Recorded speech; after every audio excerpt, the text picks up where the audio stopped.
a little bit about ECG.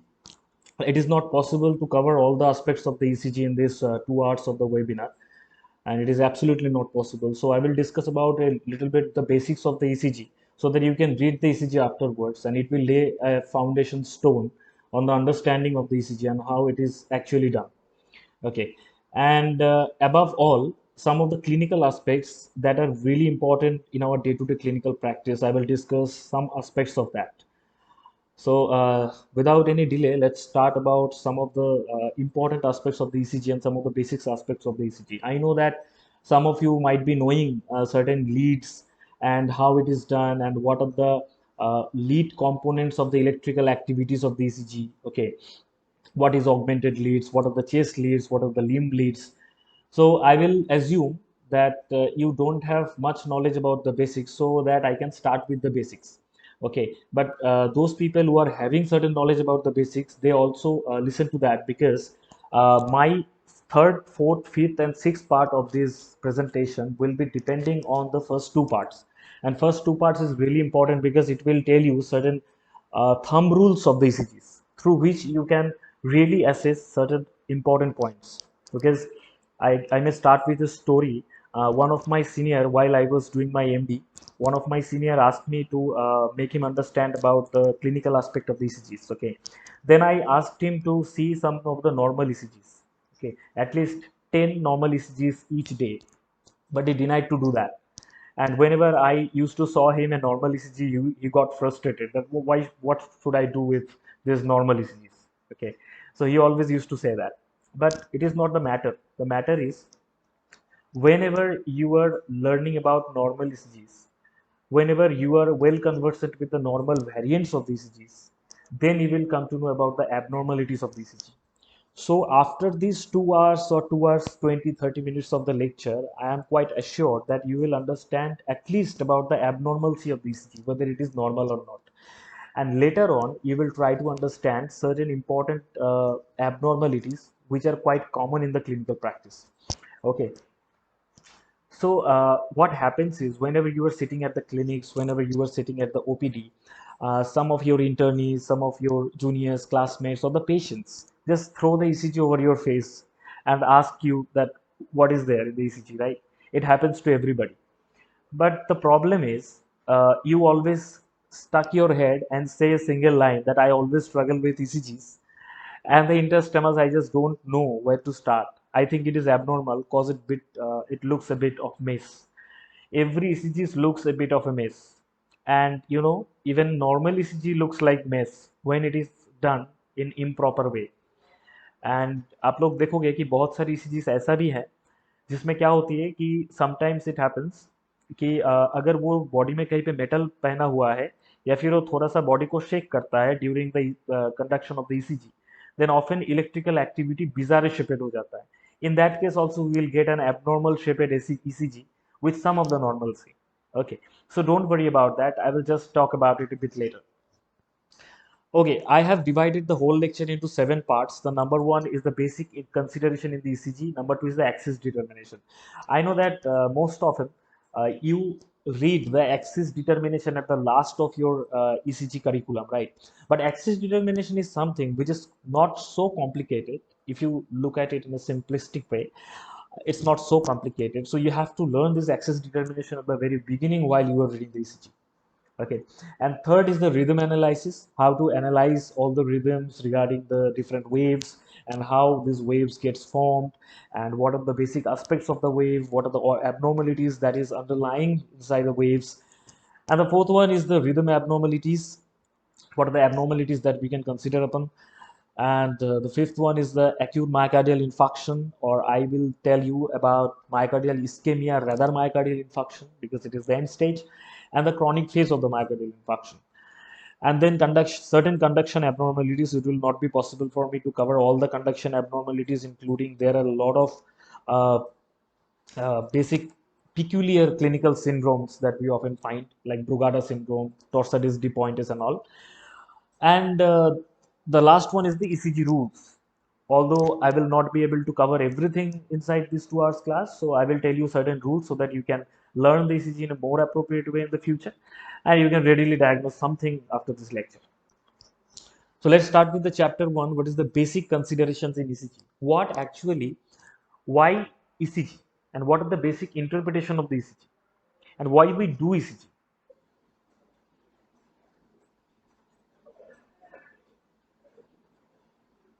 Okay, so we know that ECG full form is electrocardiogram. Okay, often in different books it is written that this paper, the ECG paper, is known as electrocardiogram, but the machine is itself known as electrocardiograph. Okay, but actually this is not the true. It's not called electrocardiograph. Actually, electrocardiogram and electrocardiograph are the synonymous term, and it has actually in use in the medical use interchangeably. Okay, so you need not to worry about what is electrocardiograph, what is electrocardiogram. Everything is same. Everything is called ECG, and the machine is simply called ECG machine. Okay, so no need to do worry about it. And the second consideration is, what is ECG? ECG is electrocardiogram. It is the self-explanatory term. It means that the electrical activity which is being recorded in the paper is known as electrocardiogram. Simply, heart में क्या होता है कि heart में बहुत सारे electrical activities चलता रहता है. क्यों? क्योंकि हार्ट एक इनवॉल्यूंटरी मसल है. अब इनवॉल्यूंटरी मसल, ऑल दो heart is in action through out the life, जिस दिन वो बंद हुआ लाइफ भी उस दिन खत्म. तो हार्ट पूरे life since birth it is active. Okay, तो ये जो एक्टिविटीज होती है हार्ट में, ये करता कौन? It is the electrical activity and ionic polarization and depolarization which makes the various specialized tissues in action. Various specialized tissues means SA node, AV node, bundle of His and Purkinje fibers. You all know about this particular anatomy. I will also discuss it in the next slides. तो ये जो electrical activities heart के अंदर होती है, वो क्या करता है? वो इलेक्ट्रिकल एक्टिविटीज हार्ट को ये बताता है कि कौन से मसल पहले, कौन से मसल बाद में कॉन्ट्रैक्ट करेगा और कौन से कब रिलैक्स होगा. According to the contraction and relaxation the blood, the haemodynamic flow occurs inside the heart. तो ईसीजी में हम लोग क्या करते हैं, ये this is the indirect way of measuring the heart's activity. क्योंकि हार्ट अगर सर्टेन वे, हार्ट अगर ठीक से काम नहीं करेगा, उसका हार्ट काम ना करने का मतलब ये, हार्ट का बेसिक काम एक ही है, वो है ब्लड को सप्लाई करना. राइट, मतलब ब्लड की हीमोडायनेमिक्स को क्लियर रखना. अब ये ब्लड की हीमोडायनेमिक्स क्लियर कब होती है? जब electrical activity is in stable stage. But जब इलेक्ट्रिकल एक्टिविटीज में प्रॉब्लम होती है, तभी ये हीमोडायनेमिक्स में प्रॉब्लम होती है. इसीलिए क्या होती है कि हार्ट के अंदर कुछ इलेक्ट्रिकल एक्टिविटीज ऐसा है जिसमें हार्ट की हीमोडायनेमिक्स अनस्टेबल होता है या होने की चांसेस होती है आफ्टरवर्ड्स. एंड कुछ कुछ इलेक्ट्रिकल एक्टिविटीज ऐसा है जो एबनॉर्मल तो है ही, साथ में हीमोडायनेमिक एक्टिविटीज भी हैम्पर कर सकता है.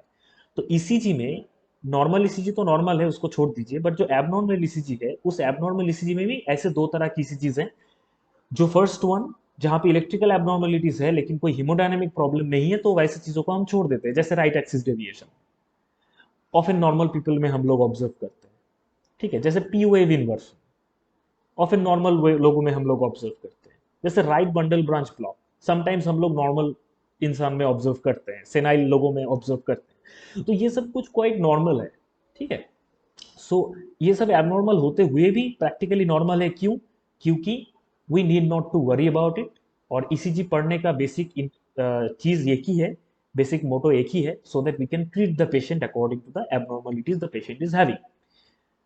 In that way, whenever we are considering the ECG, it means it will help us or assist us diagnosing some problem. So now the next question is, why? What is an ECG? ECG is basically that simple, used to check your heart's rhythm and electrical activity, which indirectly measures the heart's underlying problem and activities. Achha. Now my question to you is, what to expect from an ECG? हम ECG से क्या expect करते हैं? क्यों करें ECG? Why? Right?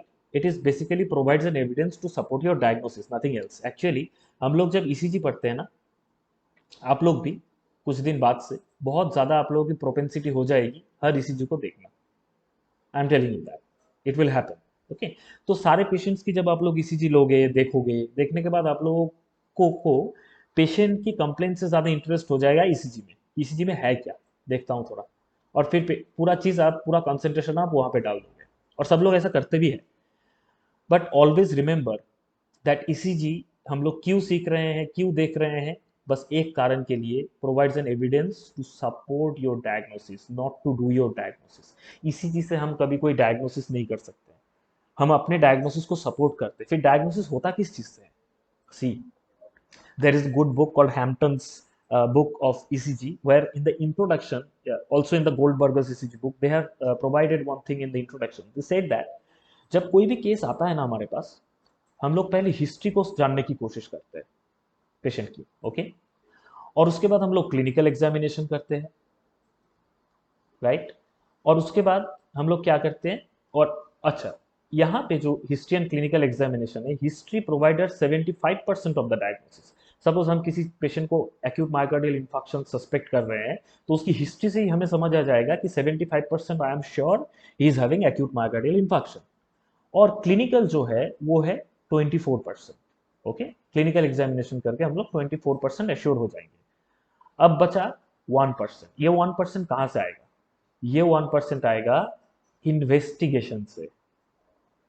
और जब कोई कार्डियक प्रॉब्लम पेशेंट को है या फिर रेस्पिरेटरी प्रॉब्लम है, in that case we are suspecting certain cardiac diseases, then this 1% will be covered by ECG and echocardiography. तो see, ECG provides just 1% to our clinical diagnosis. But इसका मतलब कि हम लोग ईसीजी ना सीखे? डेफिनेटली नॉट, क्योंकि ईसीजी आपकी इस सस्पिशन को कंफर्म करेगा। बिकॉज ये 1%, वो शादी घर में जब आप खाने जाते हो, आपको स्वीट, एक दो स्वीट ही दिया जाता है, और वो बहुत कम क्वांटिटी की होती है, but it requires eight the last of your food, right? क्योंकि वो स्वीट आप जब लास्ट में लेते हैं, तब पूरे खाने को कंप्लीट लगता है, राइट? तो sweet is that important, and whenever you are taking at the last, it will add some flavour to the whole party. तो ECG is like that. ECG is the very important thing to support your diagnosis. That's why. और ECG का सबसे बड़ा problem क्या है पता है? क्योंकि ईसीजी के नीचे बाकी इन्वेस्टिगेशंस की तरह डायग्नोसिस नहीं लिखा हुआ होता है। जैसे सीटी स्कैन की एक रिपोर्ट होती है, एमआरआई की एक रिपोर्ट होती है, ईसीजी की कोई रिपोर्ट नहीं होती। और आप लोग जब कंप्यूटराइज्ड ईसीजी जो आया है, जिसमें साइड में लिखा हुआ होता है ना कि normal sinus rhythm, P value, P wave इतना, पी आर इंटरवल इतना, क्यू आर एस इतना, टी इतना, वो सब कुछ वहाँ पे सिर्फ हार्ट रेट और पी और पी आर छोड़ के सब कुछ बकवास है। क्योंकि मशीन में जो ऑटो एल्गोरिदम सेट किया हुआ है, वो एल्गोरिदम थोड़े से शेक होने पे भी रॉन्ग इंटरप्रिटेशन देता है। So don't rely on that, okay? So you have to rely on yourself, that's you have to learn about ECG. तो ईसीजी बेसिकली कंस्टिट्यूट्स, मतलब ईसीजी क्या करता है? इलेक्ट्रिकल एक्टिविटीज को मेजर करता है। तो इलेक्ट्रिकल एक्टिविटी जो इम्पल्सेस होती है, वो जनरेट कौन करता है? अच्छा, आज एक बात दिमाग में अच्छी तरह से आप लोग ले लीजिए कि जो ये हार्ट की नॉर्मल एक्टिविटीज होती है, जो इलेक्ट्रिकल एक्टिविटीज होती है, हार्ट, द कंप्लीटली पूरा हार्ट हार्ट हार्ट का ही एबिलिटी है to produce impulses, okay? But वहां पे कुछ डोमिनेंट टिश्यूज है जो बाकी टिश्यूज को इम्पल्स प्रोड्यूस करने नहीं देता है, इसीलिए बाकी टिश्यूज इनएक्टिव रहता है। लेकिन अगर ये टिश्यूज इनएक्टिवेट हो जाता है, तो बाकी टिश्यूज एक्टिवेट हो जाता है, ओके? अब ये डोमिनेंट टिश्यूज कौन सा है? ये है एसए नोड, ये है एवी नोड, ये है ventricular cells. SA node is basically the dominant pacemaker. You all know that it has the intrinsic rate of around 60 to 100 beats per minute. AV node is backup pacemaker with an intrinsic rate of 40 to 60 beats per minute. Ventricular cells is backup pacemaker with an intrinsic rate of 20 to 45 BPM, beat per minute.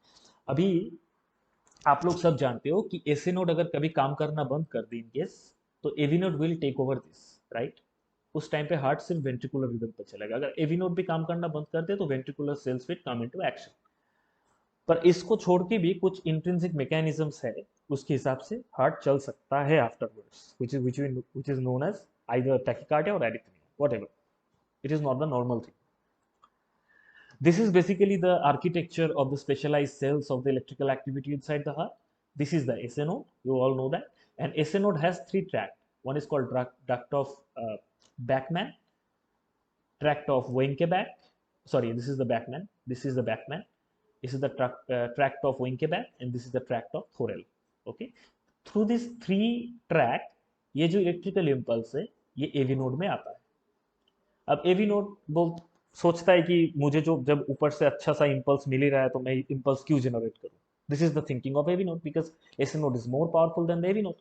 That's why AV node उस time पे जो impulse होती है उसको भेज देता है bundle of, इसको बोलते हैं बंडल ऑफ हिस। अब हिस बंडल के दो पार्ट है, one is right bundle, one is left bundle.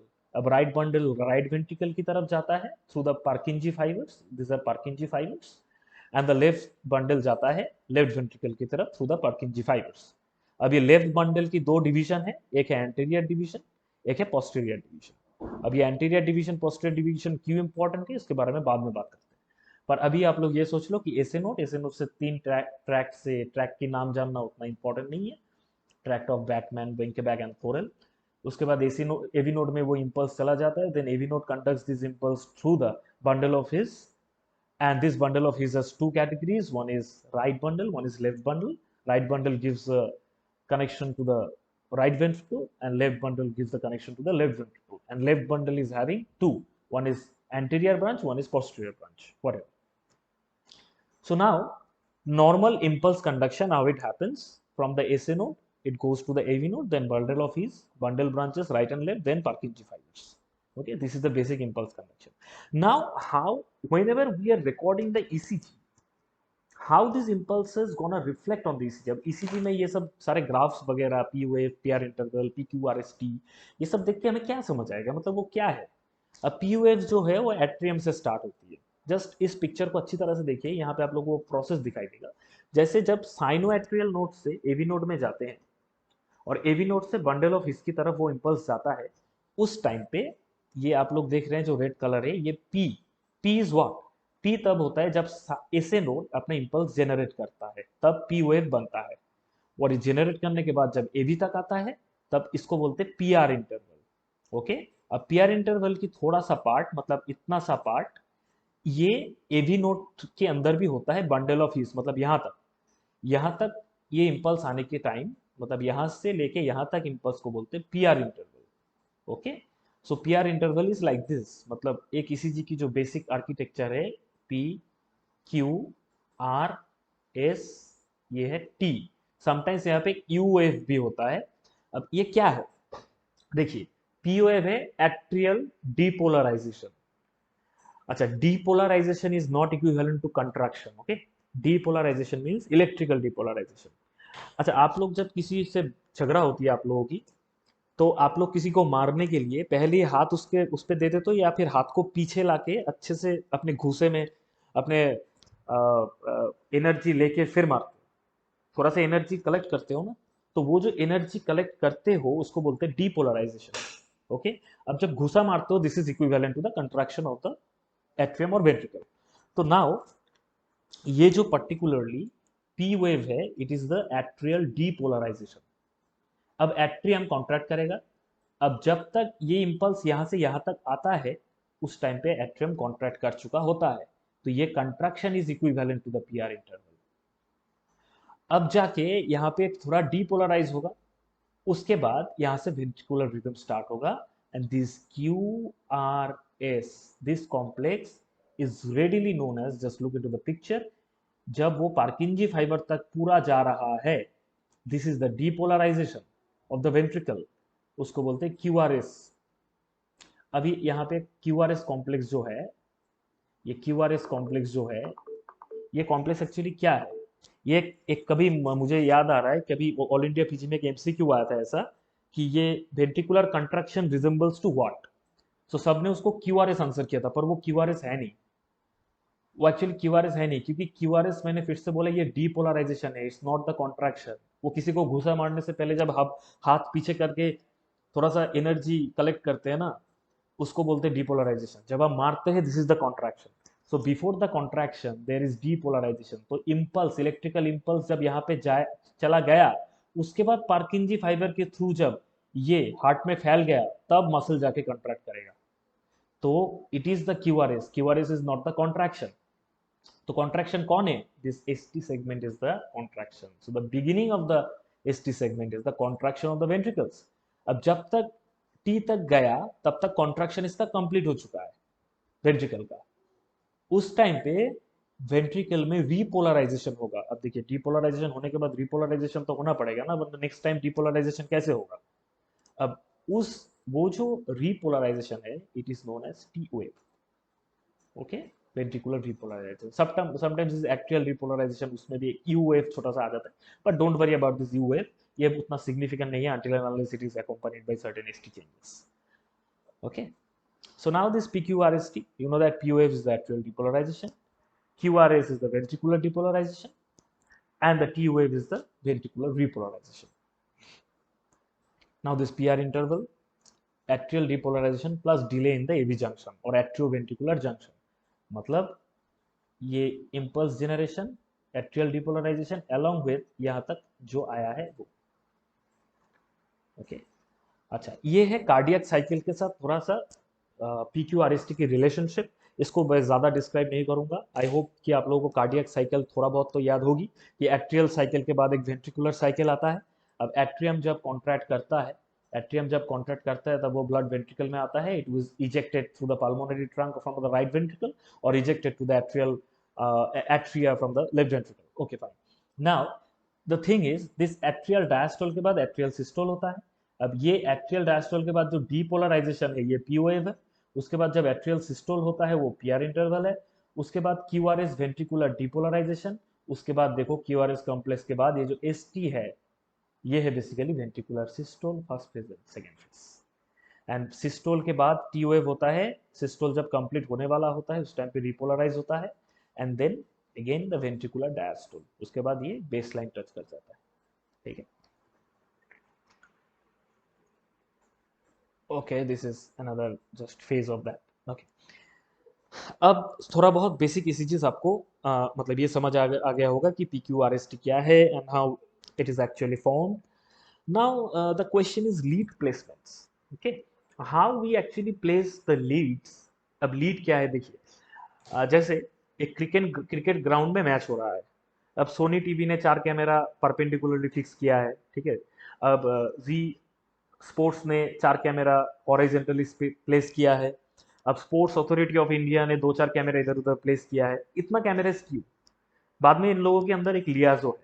लियाजो मतलब एक अंडरस्टैंडिंग है कि whenever you are recording something you should give me, and whenever I am recording something I will give it to you.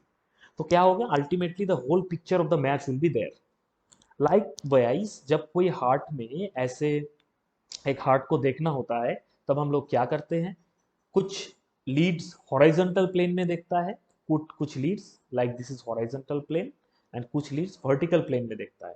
अब vertical plane में कौन देखता है? It is known as limb leads. What is that? Lead 1, lead 2 and lead 3। Okay, and lead 3। अभी क्या होती है कि जो ये 1 2 3 है, actually this is actually augmented by AVF जो फुट में लगाया जाता है, AVL जो लेफ्ट लिम्ब, और AVR जो राइट लिम्ब। अब जो इसकी जो ये ऑगमेंटेड लीड क्या है एक्चुअली, देखो बेसिक लीड 1 2 3 है, ठीक है। बेसिक लीड 1 2 3 है, एक लेफ्ट हैंड में, एक राइट हैंड में, और एक फीट में, ठीक है, लेफ्ट फीट में।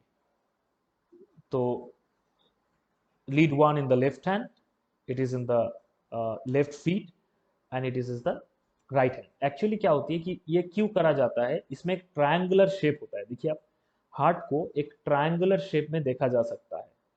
हार्ट को एक ट्रायंगुलर शेप में देखा जा सकता है, देखो, ठीक है। हार्ट को एक ट्रायंगुलर शेप में देखा जा सकता है। This is the basic thing that we need to know about. तो ये जो ऑगमेंटेड लीड्स होती है, they are the potential difference between this two leads. They are the potential difference between this two leads. Okay, अच्छा, now another thing is, ये तो गया basic vertical leads. अब हॉरिजॉन्टल लीड्स में क्या होती है? चेस्ट लीड्स, जो राइट टू लेफ्ट लगाया जाता है।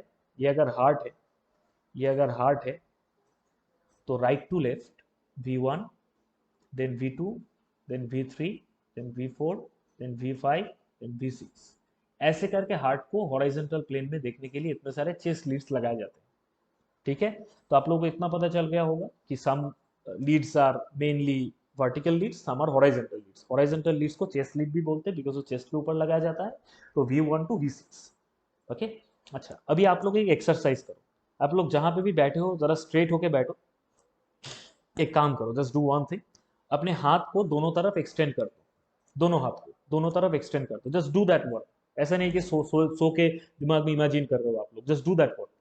जस्ट दोनों हाथ को दोनों तरफ एक्सटेंड कर दो, ओके, 90 डिग्री एंगल में बॉडी के साथ दोनों हाथ को दोनों तरफ एक्सटेंड कर दो। सपोज आपकी लेफ्ट हैंड जो है वो लीड वन है, ठीक है, आपकी जो लेफ्ट हैंड है वो लीड वन है। अब लेफ्ट हैंड को थोड़ा सा नीचे करो। अब देखो आपकी वो जो आपकी लेफ्ट लेग के साथ वो हैंड 45 डिग्री एंगल में है, वो है लीड टू। तो लेफ्ट हैंड स्ट्रेट कर दो, उसको बोलते हैं लीड वन। थोड़ा सा नीचे कर दो, वो है लीड टू। और जो आपकी लेफ्ट लेग है ना, वो पूरा है एवीएफ, ओके, पूरा है एवीएफ। अब जो अब आपकी राइट हैंड है, राइट हैंड को थोड़ा सा नीचे 45 डिग्री एंगल में करो, वो है लीड थ्री, ठीक है। अब दोनों हैंड को दोनों तरफ एक्सटेंड करके थोड़ा सा ऊपर कर दो, ताकि आपके सर के साथ, आपके हेड के साथ आपकी जो हैंड की डिग्री हो वो 60 डिग्री हो, ठीक है। दोनों हाथ को ऊपर कर दो।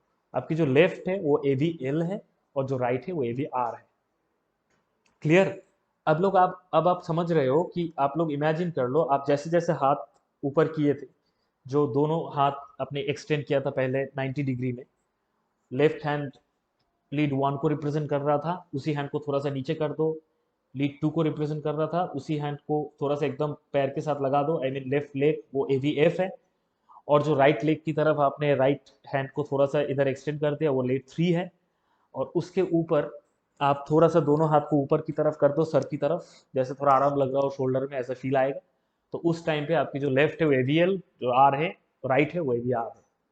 तो अब आप देख लो कि आप इमेजिन कर लो यहाँ पे एक एक करके कैमरा फिट किया हुआ है, ठीक है। अब वो कैमरा हार्ट को किस तरह से देख रहा है, just imagine that, okay. And now just think about, ये गया वर्टिकल प्लेन में हार्ट को देखना। अब जो चेस्ट लीड्स होती है ना, उसमें आप V1 एकदम अपना हाथ अपने स्टर्नम में रखो, स्टर्नम, मैनुब्रियम स्टर्नम से दो दो उंगली नीचे आओ, okay, I mean third and fourth intercostal spaces. वहां से V1 को इमेजिन करना शुरू करो through the cardiac dullness area, और एकदम हार्ट के लेफ्ट की तरफ आ जाओ। ये होती है V1 टू V6 की रीजियन, ठीक है। अब सामने वहां पे भी सोचो कि कैमरा है 6, जो कार्डियक की तरफ देख रहा है हॉरिजॉन्टल प्लेन में, ओके।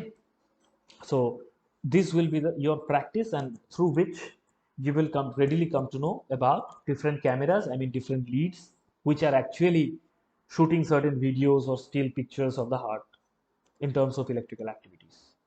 Clear? ये गया लीड प्लेसमेंट्स। अब ये लीड प्लेसमेंट्स क्यों इंपॉर्टेंट है, इसका मैं बाद में बताता हूँ। ऐसा नहीं कि कल से मैं आपको लोगों को बोलूंगा कि मशीन लेके जाओ, पेशेंट की ईसीजी करो, ऐसा नहीं है।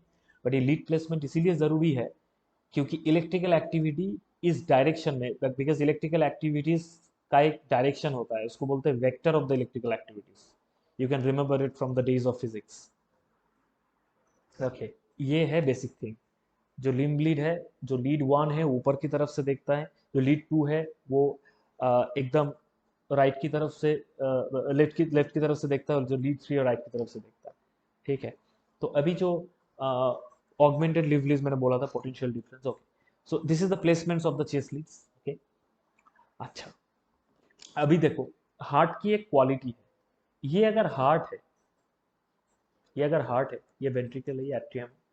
अब देखो इसकी जो इलेक्ट्रिकल एक्टिविटी होती है ना, एस नोट से एबी नोट तक आता है, फिर पार्किंग फाइबर्स वगैरह, इसकी जो इलेक्ट्रिकल एक्टिविटी की वेक्टर होती है, उस वेक्टर की डायरेक्शन किस तरफ होता है पता है? वेक्टर की डायरेक्शन इस तरफ होता है, इस तरफ, इस तरफ। अच्छा, suppose you love someone, okay, suppose you like someone, love बहुत बड़ी बात है। Suppose you like someone and she और he whatever is coming towards you. यहाँ पे आप खड़े हो, ठीक है, यहाँ पे आप खड़े हो, आप किसी से प्यार करते हो, वो आपके पास आ रहा है ऐसे, तो आपकी एक्साइटमेंट बढ़ेगा कि रिड्यूस होगा? ऑब्वियसली बढ़ेगा, राइट। आप खुश होंगे, ऑब्वियसली एक्साइटमेंट लेवल बढ़ेगा, एनर्जी लेवल बढ़ेगा, फाइन। ठीक, आप जहां पे खड़े हो उसको आप सोचो कि ये लीड है, और ये जो आ रही है या आ रहा है, what you actually like the most, वो है इलेक्ट्रिसिटी और इलेक्ट्रिकल एक्टिविटी और इलेक्ट्रिकल वेक्टर।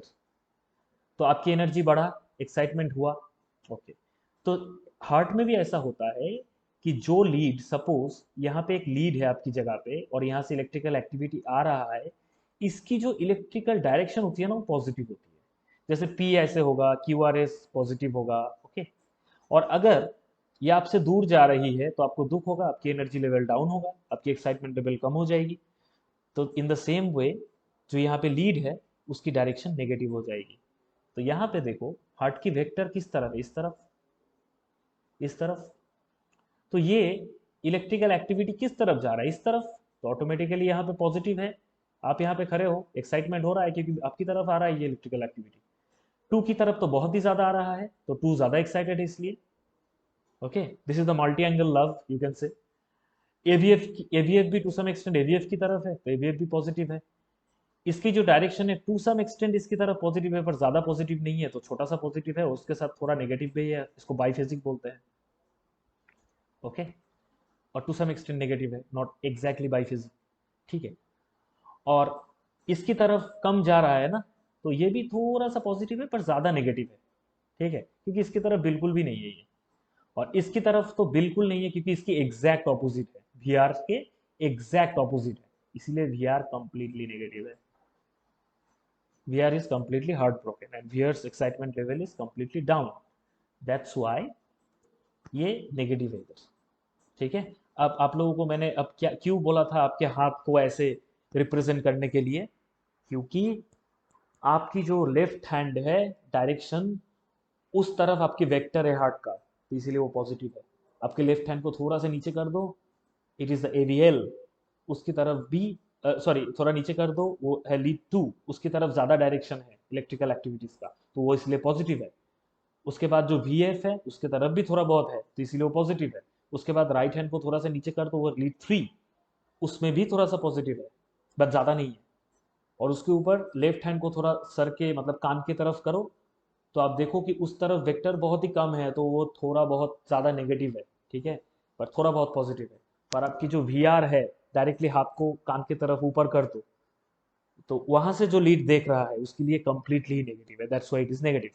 ठीक है, बस आप ये थंब रूल याद रखो कि इलेक्ट्रिकल एक्टिविटी जिस लीड्स की तरफ जाते हैं वो लीड पॉजिटिव हो जाते हैं, जिस लीड से away from the lead then this lead will be negative. ठीक है, ओके।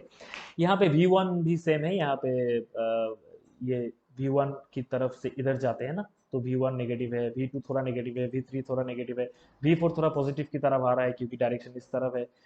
V4 एंड 5 में ज़्यादा पॉजिटिव है क्योंकि इस तरफ है, और इसमें कंप्लीटली पॉजिटिव है बट एम्पलीट्यूड लो है क्योंकि डायरेक्शन इस तरफ है।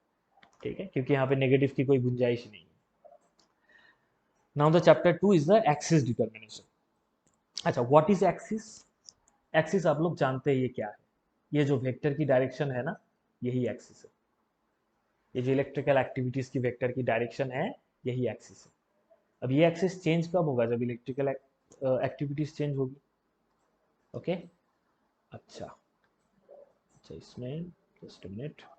हाँ, देखो यहाँ पे मैंने बोला था कि हार्ट की जो डायरेक्शन होती है वो इस तरफ होती है, राइट। हार्ट की जो डायरेक्शन होती है वो उस तरफ होती है, ठीक है, इस तरफ होती है। अब हार्ट में जो ये डायरेक्शन है ना, ये डायरेक्शन कभी भी चेंज हो सकता है ड्यू टू सर्टेन कंडीशन। अब किस कंडीशन में चेंज होगा उसमें बाद में आते हैं, पहले ये समझ लो कि इसमें चेंज होगी। ये नॉर्मल हार्ट का है, तो ये नॉर्मल एक्सिस जो है +90 से -30 डिग्री तक है, एवीएल तक, क्योंकि इसमें ये ऑलमोस्ट पॉजिटिव आता है। ओके, ये नॉर्मल एक्सिस है। अब एक्सिस क्यों कौन सा नॉर्मल होता है तो क्या होता है कि एबनॉर्मल होता है तो क्या होता है, उसके बारे में भूल जाओ अभी, just I am coming to that part later. तो ये जो नॉर्मल एक्सिस है, ये नॉर्मल एक्सिस से अगर इस तरफ ये जाता है आपकी राइट हैंड की तरफ, अगर एक्सिस रोटेट होता है तो उसको बोलते हैं राइट एक्सिस डेविएशन। और अगर आपकी लेफ्ट हैंड की तरफ वो एक्सिस रोटेट होता है तो उसको बोलते हैं लेफ्ट एक्सिस डेविएशन। ओके, और अगर एकदम ही एवीआर की तरफ एक्सिस रोटेट होता है तो उसको बोलते हैं एक्सट्रीमली एक्सट्रीम एक्सिस डेविएशन। अब ये एक्सिस एक्सट्रीम, अभी देखो ये एक्सिस का डायरेक्शन जिस तरफ होगा उस तरफ पॉजिटिव लीड आएगा, राइट। अब जिस तरफ आएगा उस तरफ पॉजिटिव होगा, जिस तरफ से हट जाएगा उस तरफ में नेगेटिव होगा। इसीलिए क्या होती है, देखो नॉर्मल एक्सिस में लीड 1 की तरफ तो ये वेक्टर है तो ये पॉजिटिव है, लीड 2 की तरफ ये वेक्टर है तो ये पॉजिटिव है, लीड 3 में थोड़ा सा बाइफेजिक टाइप का है, ये नॉर्मल एक्सिस है। अब सोचिए कि ये एक्सिस, ये जो एक्सिस है आप लोग जो एक्सिस देख रहे हैं, ये सोचो कि राइट की तरफ ऐसे घूम गया, ठीक है, राइट की तरफ ऐसे घूम गया तो क्या होगा? लीड 3 पॉजिटिव हो जाएगा, पूरा पूरी पॉजिटिव हो जाएगा। और लीड 1 क्या होगा, कोई बता सकता है? अगर एक्सिस राइट की तरफ ऐसे घूम जाएगा, it will, if it is deviated to the right, then lead 1 में ये क्या होगा? हम्म, एग्जैक्टली। और लीड 2 में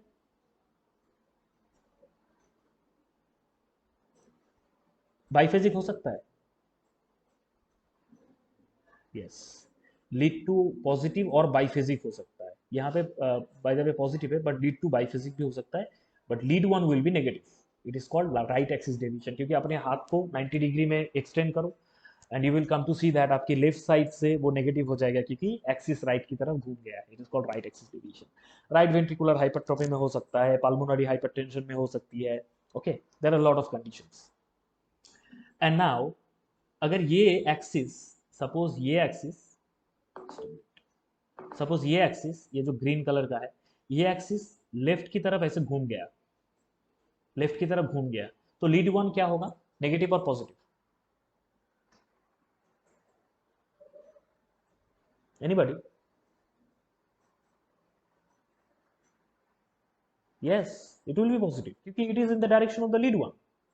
2 क्या होगा? अच्छा, 2 को छोड़ो, लीड 3 क्या होगा? एग्जैक्टली नेगेटिव होगा, नॉट बाइफेजिक, क्योंकि देखो लेफ्ट एक्सिस इसके एग्जैक्टली ऑपोजिट में है ना। यस और no? Lead 2 is then exact opposite, तो इसमें नेगेटिव हो जाएगा। और लीड 2 में आइदर बाइफेजिक और नेगेटिव, पर इसमें अगर नेगेटिव हुआ, कंप्लीट नेगेटिव हुआ, तभी हम लोग बोलेंगे उसको लेफ्ट एक्सिस डेविएशन। तो राइट एक्सिस डेविएशन में लीड 2 से कोई फर्क नहीं पड़ता है। राइट एक्सिस डेविएशन में लीड 3 अगर पॉजिटिव है और लीड 1 अगर नेगेटिव है या बाइफेजिक है, तब उसको राइट एक्सिस बोल सकते हैं। बट लेफ्ट एक्सिस में always lead 3 will be negative and always lead 2 will be biphasic or negative. Okay, so it will be the left axis. Thank you. Now this is the basic uh, thing that lead 1 में अगर positive है और aVF में, अगर aVF actually पीठ की तरफ का उसके एक्सप्लेन किया गया है, आप लोग उसको लीड 1 2 3 से भी कर सकते हो, there is no issues in that. Okay, अच्छा, ये केस 1 है। अच्छा, यहाँ पे लीड 1 में क्या है, नेगेटिव है कि पॉजिटिव है? ओके, लीड 2 में क्या है, लीड 3 में क्या है? ओके, तो ये क्या होगा, एक्सिस, ना ना, एक्सिस पॉजिटिव नहीं होता है। एक्सिस नॉर्मल राइट एक्सिस और लेफ्ट एक्सिस, या it is normal axis, it is normal axis. Okay, अच्छा, इसमें क्या, लीड 1 पॉजिटिव की negative? Okay, lead one negative, lead 2 क्या है, बाइफेजिक, पॉजिटिव भी है और नेगेटिव भी है। और लीड 3 क्या है? ओके, तब तब क्या होगा ये, आपकी आपकी लीड 3 कहाँ पे है, राइट हैंड की तरफ कि लेफ्ट हैंड की तरफ? तो क्या होगा, या it's a right axis deviation. Okay, now the case 3, यहाँ पे लीड 1 पॉजिटिव है कि नेगेटिव? Okay, positive. लीड 2 क्या है? ओके, और लीड 3 क्या है? नेगेटिव। तो क्या होगा ये, yes, it is the left axis deviation. Nice. अच्छा, इसमें क्या है, इसमें लीड 1 क्या है, इसमें क्या है, इसमें क्या है, ये क्या होगा? नो, ये ऑल आर नेगेटिव, ये पॉजिटिव नहीं है, अपवर्ड डिफ्लेक्शन है। इसको बोलते हैं एक्सट्रीम एक्सिस डेविएशन। ठीक है, ये सिर्फ कुछ सर्टेन कंडीशंस में मिलता है, वैसे आप लोगों को ज्यादा क्लिनिकली ये मिलेगा नहीं। इसको बोलते हैं extreme axis deviation. Clear? Axis तो क्लियर आई थिंक। तो इस एक्सिस डिवीजन में, हाँ, is there any question?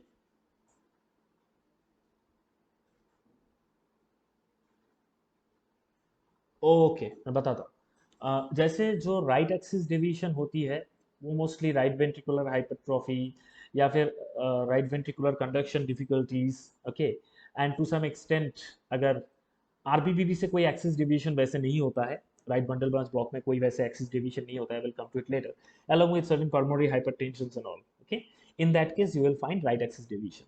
But right axis deviation अगर आपको कहीं पे मिले, then always remember one thing, always just keep it in mind कि right axis deviation normal people में बहुत ज़्यादा मिल सकता है, especially in the old age.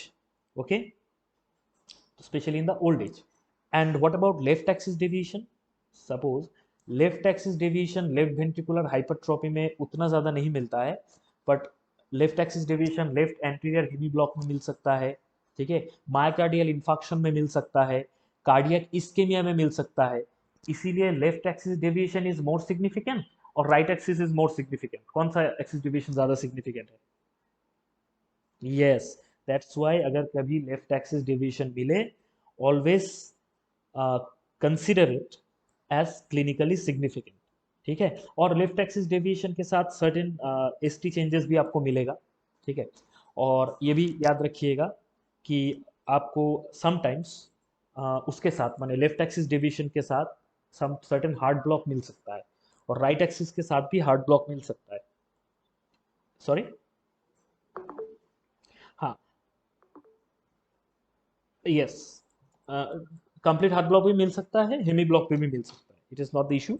Now अगर एक्सट्रीम एक्सिस डेविएशन होता है, ठीक है, अगर एक्सट्रीम एक्सिस डेविएशन होता है, in that case certain conditions like lateral myocardial infarction या फिर suppose right ventricular hypertrophy which is extended towards posterior, ठीक है, इस केसेस में हो सकता है। बट समटाइम्स वेंट्रिकुलर टैकिकार्डिया है, ये जो केस है ना, ये केस, ये जो केस है, ये क्या है पता है आप लोग? ये वेंट्रिकुलर टैकिकार्डिया एक्चुअली। इसके बारे में मैं थोड़ी देर बाद बताता हूँ, how this ventricular tachycardia develops and what is that, ठीक है। If time permits then I will definitely go through this kind of situations.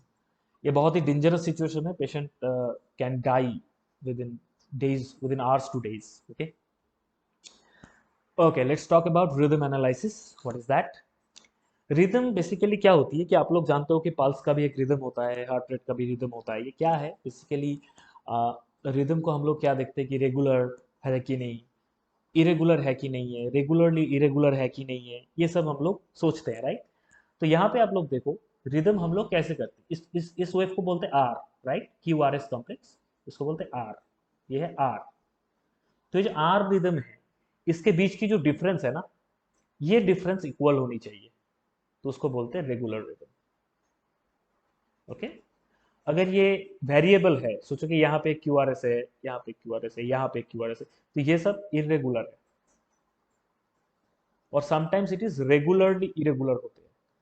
एक रेगुलर पैटर्न होती है, उसके बाद एक इरेगुलरिटी होती है, ठीक है, एंड समटाइम्स इरेगुलरली रेगुलर और इरेगुलर, सिंपल। तो ये रिदम एनालिसिस जो होती है, इसमें ये रेगुलरिटी और इरेगुलरिटी के साथ हम लोग कुछ इंपॉर्टेंट चीजें देखते हैं ईसीजी में। रिदम उसको बोलते हैं रिदम, और this all the things together is called rhythm analysis. क्या क्या है? Number one is calculate heart rate from the ECG, number one. Number two is determine regularity. I think somebody's microphone is on. Can you please switch it off? Okay. Second thing is the determine regularity, just rhythm. And the step three is assess the P waves, whether the condition of the P waves is correct or not. Then PR interval. माने first आप लोग देखो कि P wave कैसा है, फिर PR interval देखो. Then go through the QRS complex and QRS duration, QRS shape, QRS amplitude. Okay. और उसके बाद ST and T. तो before calculating the heart rate, you have to go through a few things, right? जैसे ये जो paper होती है ना ECG, graph paper, ECG paper, इसमें जो एक एक छोटा छोटा बॉक्स होती है, इसको ये होती है 1 मिलीमीटर साइज का, ठीक है। अब इस 1 मिलीमीटर में ये तो इम्पल्स जा रहा है ना, हार्ट का इम्पल्स, ये बेसिकली हार्ट की इम्पल्स एट्रिया से वेंट्रिकल तक जा रहा है और वेंट्रिकल कंट्रैक्ट कर रहा है, उसी का प्रोसेस, इसको एक बीट बोलते हैं, this is one cardiac cycle. Okay, ये है वन कार्डियक साइकिल, ये P Q R S T. तो इस चीज में टाइम लगता है, ये जो एक बॉक्स, सिंगल बॉक्स है, इसमें टाइम लगता है 0.04 सेकेंड। अब एक ये देखो, ये छोटा बॉक्स के अंदर भी एक बड़ा बॉक्स है, ये बड़ा बॉक्स में कितना रहता है? 5 × 5, माने 5 छोटा बॉक्स रहता है, ऊपर 5 नीचे 5। ये देखो 1 2 3 4 5, 1 2 3 4 5, तो ये 5 × 5 का एक बॉक्स है। इसको बोलते हैं लार्ज बॉक्स। अब लार्ज बॉक्स का ड्यूरेशन कितना है? 0.04 इंटू 5 इक्वल्स टू 0.20 सेकेंड और 200 मिली सेकेंड्स। ओके, तो यहाँ पे अब ड्यूरेशन अगर हम लोग कैलकुलेट करें, सपोज ये पी वेव है, पी वेव के बीच एक स्मॉल स्क्वायर है, एक स्मॉल स्क्वायर, इसका मतलब ये 0.0 सेकेंड है, 0.04 सेकेंड है। अब पी आर जो इंटरवल है, यहाँ पे देखिए नीचे कीजिए, पी आर जो इंटरवल है, ये इंटरवल कितना है? 3 स्मॉल स्क्वायर है, 3 स्मॉल स्क्वायर, তাহলে 0.04 into 3 is equal to 0.12 second. तो ऐसे आप लोग इसको कैलकुलेट कर सकते हैं, इस इंटरवल्स को। ओके, तो अभी क्या होती है, एक सिंपल सा मैथमेटिक्स समझिए, एक सिंपल सा मैथमेटिक्स समझिए। यहाँ से एक रिदम को, एक इलेक्ट्रिकल एक्टिविटी को यहाँ पे जाने तक 0.04 लगता है, यहाँ तक जाने में 0.20 सेकेंड लगता है। तो एक सेकेंड में ऐसे कितने लार्ज बॉक्सेस कवर करेगा ये? 5 लार्ज बॉक्स। क्लियर? 5 लार्ज, ऐसे लार्ज बॉक्स 5 कवर करेगा एक सेकेंड में, क्योंकि एक लार्ज बॉक्स कवर करने में 0.2 सेकेंड लगता है। Simple mathematics, into 5 equals to 1 second. अब 60 सेकेंड में कितना करेगा, मतलब 1 मिनट में 300 लार्ज बॉक्स।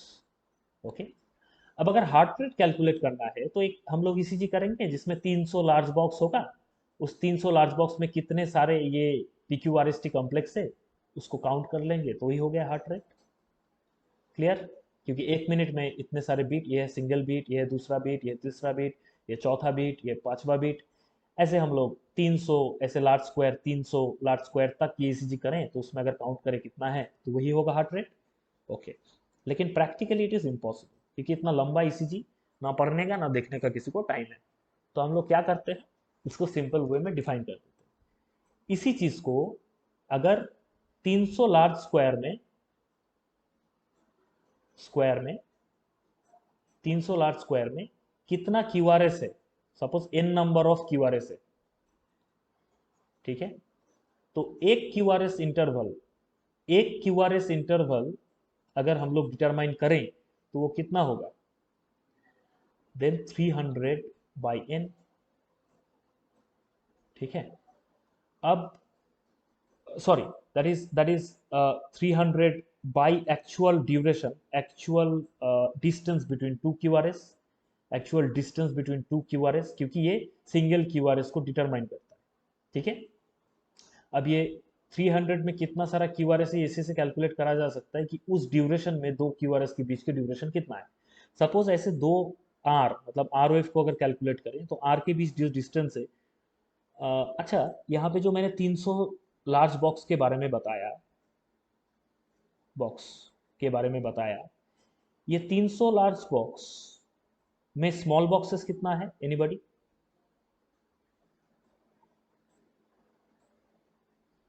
एक लार्ज बॉक्स में कितना स्मॉल है? 75,000। कैसे? Yes, it is 1500, it is 1500, क्योंकि 5 करके है ना एक में। ठीक है, 3 इंटू 5 इंटू 15, 1500 लार्ज बॉक्सेस। तो अगर हम लोग इस एल्गोरिदम से चले तो इसमें जो आर है और इस आर का डिस्टेंस, कितने सारे लार्ज बॉक्स है? 3 लार्ज बॉक्स और उसके साथ एक स्मॉल बॉक्स, राइट? अच्छा, ये अगर ऐसे एक लार्ज बॉक्स में होता तो 3 लार्ज बॉक्स, सो फॉर्मूला क्या है? Heart rate equals to 300 by number of large box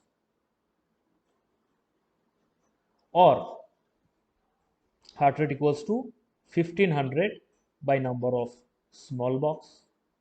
Clear? Is that clear? Yes or no? Okay, तो यहाँ पे कितने सारे स्मॉल बॉक्सेस हैं इस आर और इस आर के इंटरवल में? लार्ज बॉक्स 3 है और उसके साथ एक स्मॉल बॉक्स है, कितना स्मॉल बॉक्स हुआ? 16 स्मॉल बॉक्सेस। तो 1500 बाई 16 कितना होता है? अच्छा 15 ही कर दो 3 से, तो कितना होता है? 100। तो हार्ट रेट इसका 100 है। ठीक है, और अगर 3 लार्ज बॉक्स इसको पकड़े, 3 लार्ज बॉक्स इसको पकड़े, तो 300 बाई 3 कितना होता है? 100। तो आप सीधा खाओ या सर के पीछे से घुमा के खाओ, सेम रिजल्ट आएगा। तो आप ऐसे अगर दो आर के बीच की डिस्टेंस को मेजर करके आप हार्ट रेट निकाल सकते हैं। ठीक है, चलो एक एक्सरसाइज करते हैं। अच्छा, इस इसमें हार्ट रेट कितना है, कोई बताओ।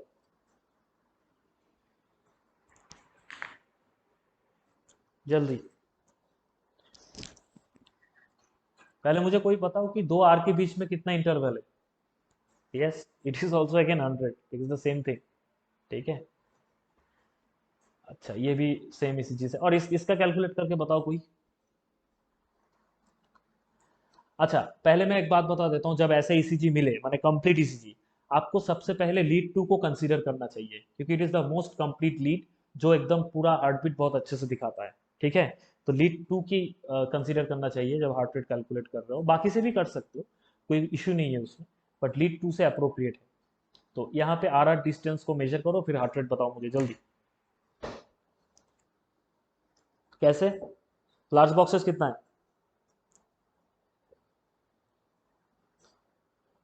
यहाँ पे 5 लार्ज बॉक्स, 6 लार्ज बॉक्स को कंसीडर करो। ठीक है, तो 300/6 कितना, 50। Nice, well done.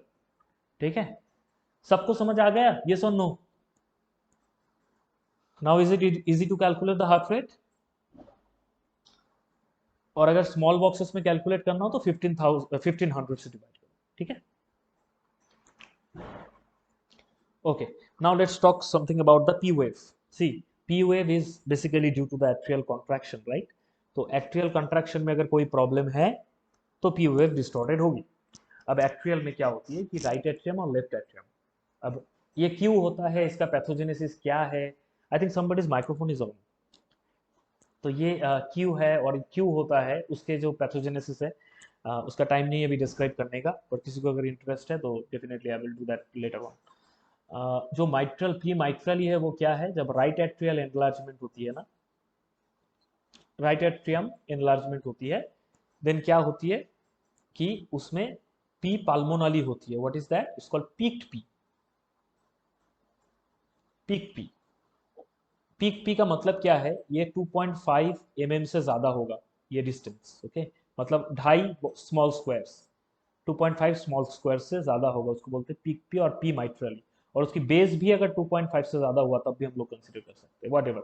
It's called P mitrale, P pulmonale. Why P pulmonale, why P pulmonale, because ये पाल्मोनरी लंग के साथ रिलेटेड है, राइट। क्योंकि देखो, राइट एट्रियम ब्लड किसको सप्लाई करते हैं, राइट वेंट्रिकल को। राइट वेंट्रिकल किसको सप्लाई करते हैं, पाल्मोनरी सर्कुलेशन को।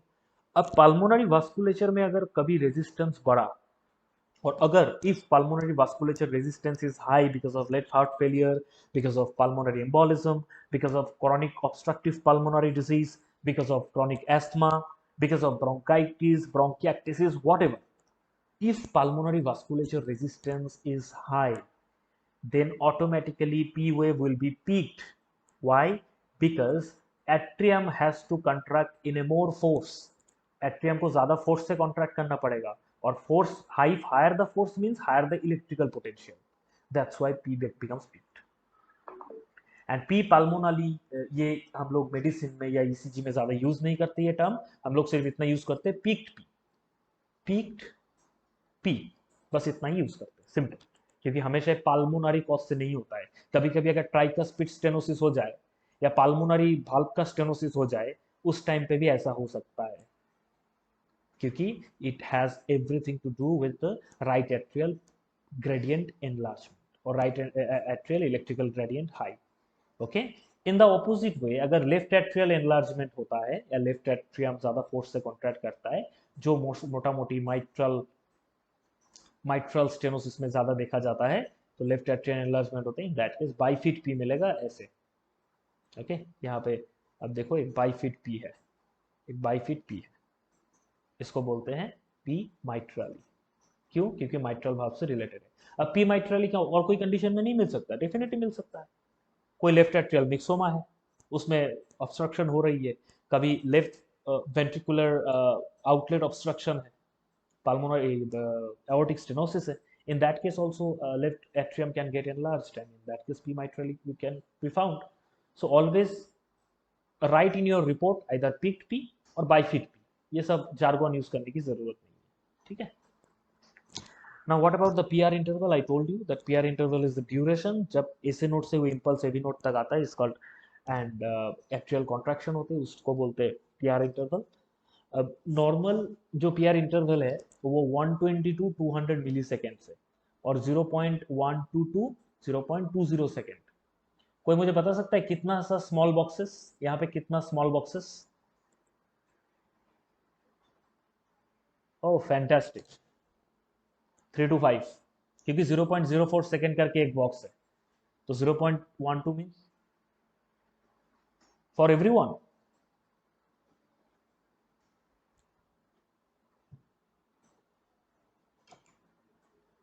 Lopamudra screen is visible, not mine. I really don't know. Okay, just a minute.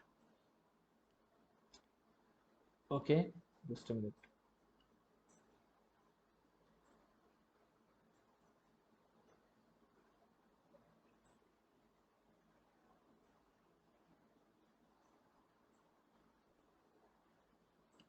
अब विजिबल है? ओके, तो ये पीओएफ का समझ आ गया ना, उसको रिपीट नहीं करता हूँ फिर.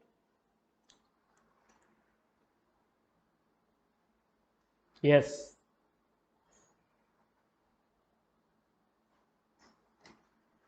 P wave is atrial depolarization obviously, but P mitral is something where the mitral valve.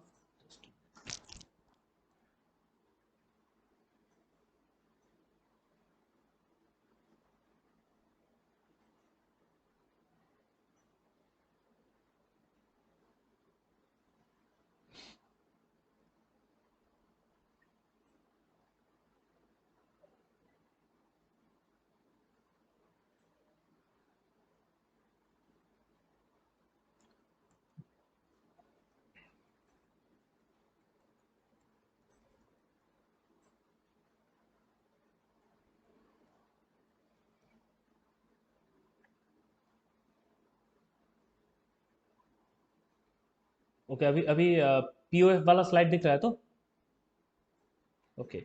तो पी वेव में जो है, पी माइट्रली जो है, it is basically the left atrial enlargement. Okay, उसमें क्या होती है कि बाईफिट पी मिलता है. And what is bifid P?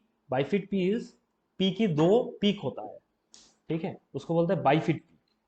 तो इस पी की जो दो वेव है, दो पीक है, उस दो पीक के हिसाब से हम लोग उसको पी माइट्रली बोलते हैं. अब पी माइट्रली के ब्रॉड बेस भी हो सकती है, ठीक है, ब्रॉडर बेस भी हो सकती है. In that case we have to consider certain things like about suppose यहाँ पे कुछ कुछ टाइम पे ऐसा होती है कि पी पीक पी हो जाता है. पीक पी मतलब पी की जो हाइट है वो बहुत ज़्यादा है, ठीक है, उसको पीक पी बोलते हैं.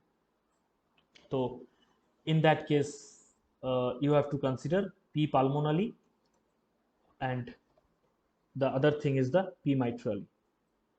Just a minute, I think my slide is doing somewhat problem. अब ठीक है. तो P mitrally, P pulmonally समझ आया? तो P pulmonally is basically the peaked P. तो always I have insisted you to write peaked P, और ये 2.5 mm से ज़्यादा हो, ठीक है. अच्छा, पी आर इंटरवल क्या है? P R interval is the interval of the interval where the actual impulse of SA node reaches to the AV node, ठीक है. Actual impulse from the SA node reaches to the AV node. It is the PR interval. Slide दिख रहा है ना PR interval वाला? Okay. I think somebody's microphone is on. Okay. Now PR interval is 120 to 200 milliseconds, right? तो ये कितना small boxes हुआ? 3 to 5 small boxes. इससे ज़्यादा अगर पीआर इंटरवल हुआ उसको प्रोलॉन्ग पीआर इंटरवल बोलता है. और ये कब हो सकती है? और इससे कम हुआ, मतलब 0.12 से कम हुआ, तो उसको बोलते हैं शॉर्टर पीआर इंटरवल. ओके. अब क्या होती है कि समटाइम्स जैसे फर्स्ट डिग्री हार्ट ब्लॉक, थोड़ी देर बाद पढ़ेंगे फर्स्ट डिग्री हार्ट ब्लॉक के बारे में. फर्स्ट डिग्री हार्ट ब्लॉक में पीआर इंटरवल बहुत ज़्यादा हो जाता है, ठीक है.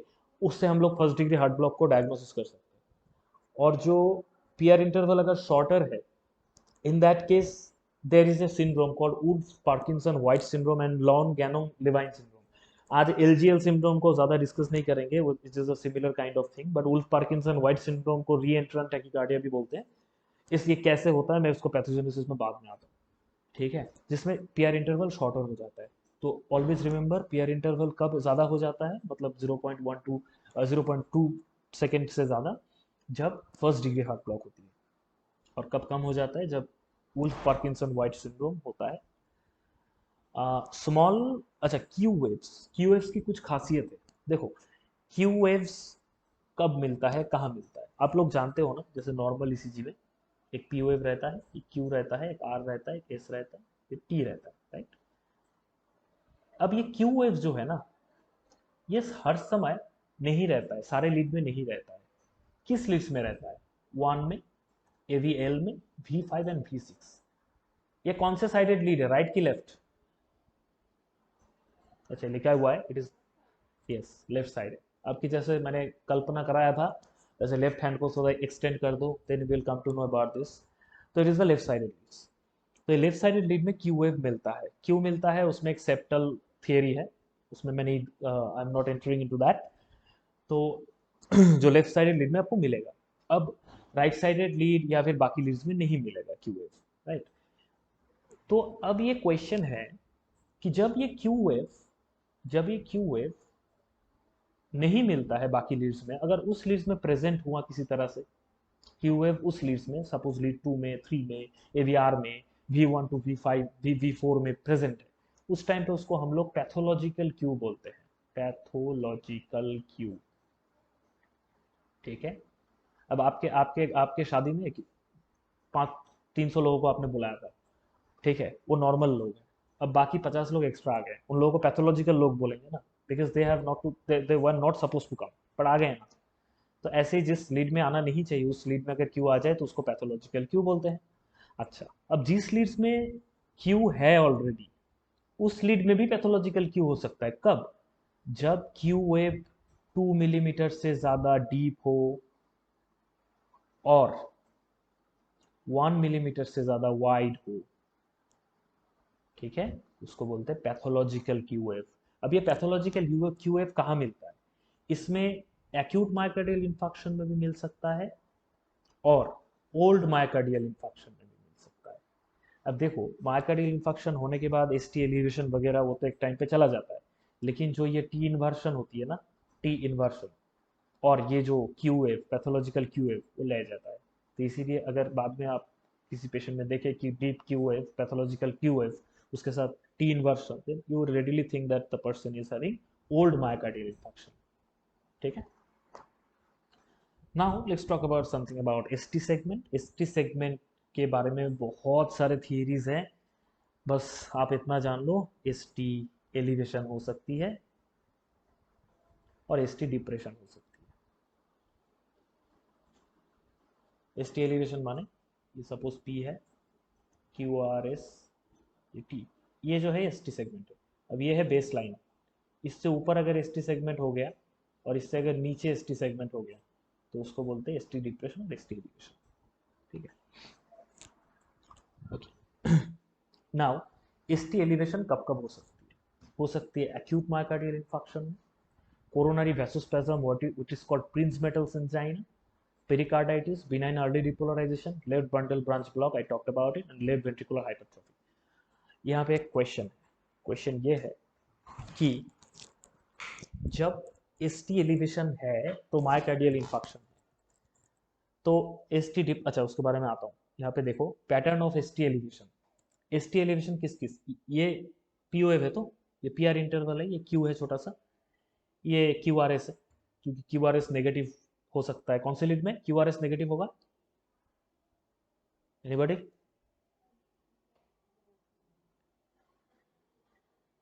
कौन से लीड में? थर्ड में नेगेटिव होता है क्या? थर्ड में तो पॉजिटिव है। थर्ड में नेगेटिव कब होगा? जब लेफ्ट एक्सिस डेविएशन हो रहा है। किस में हो सकता है?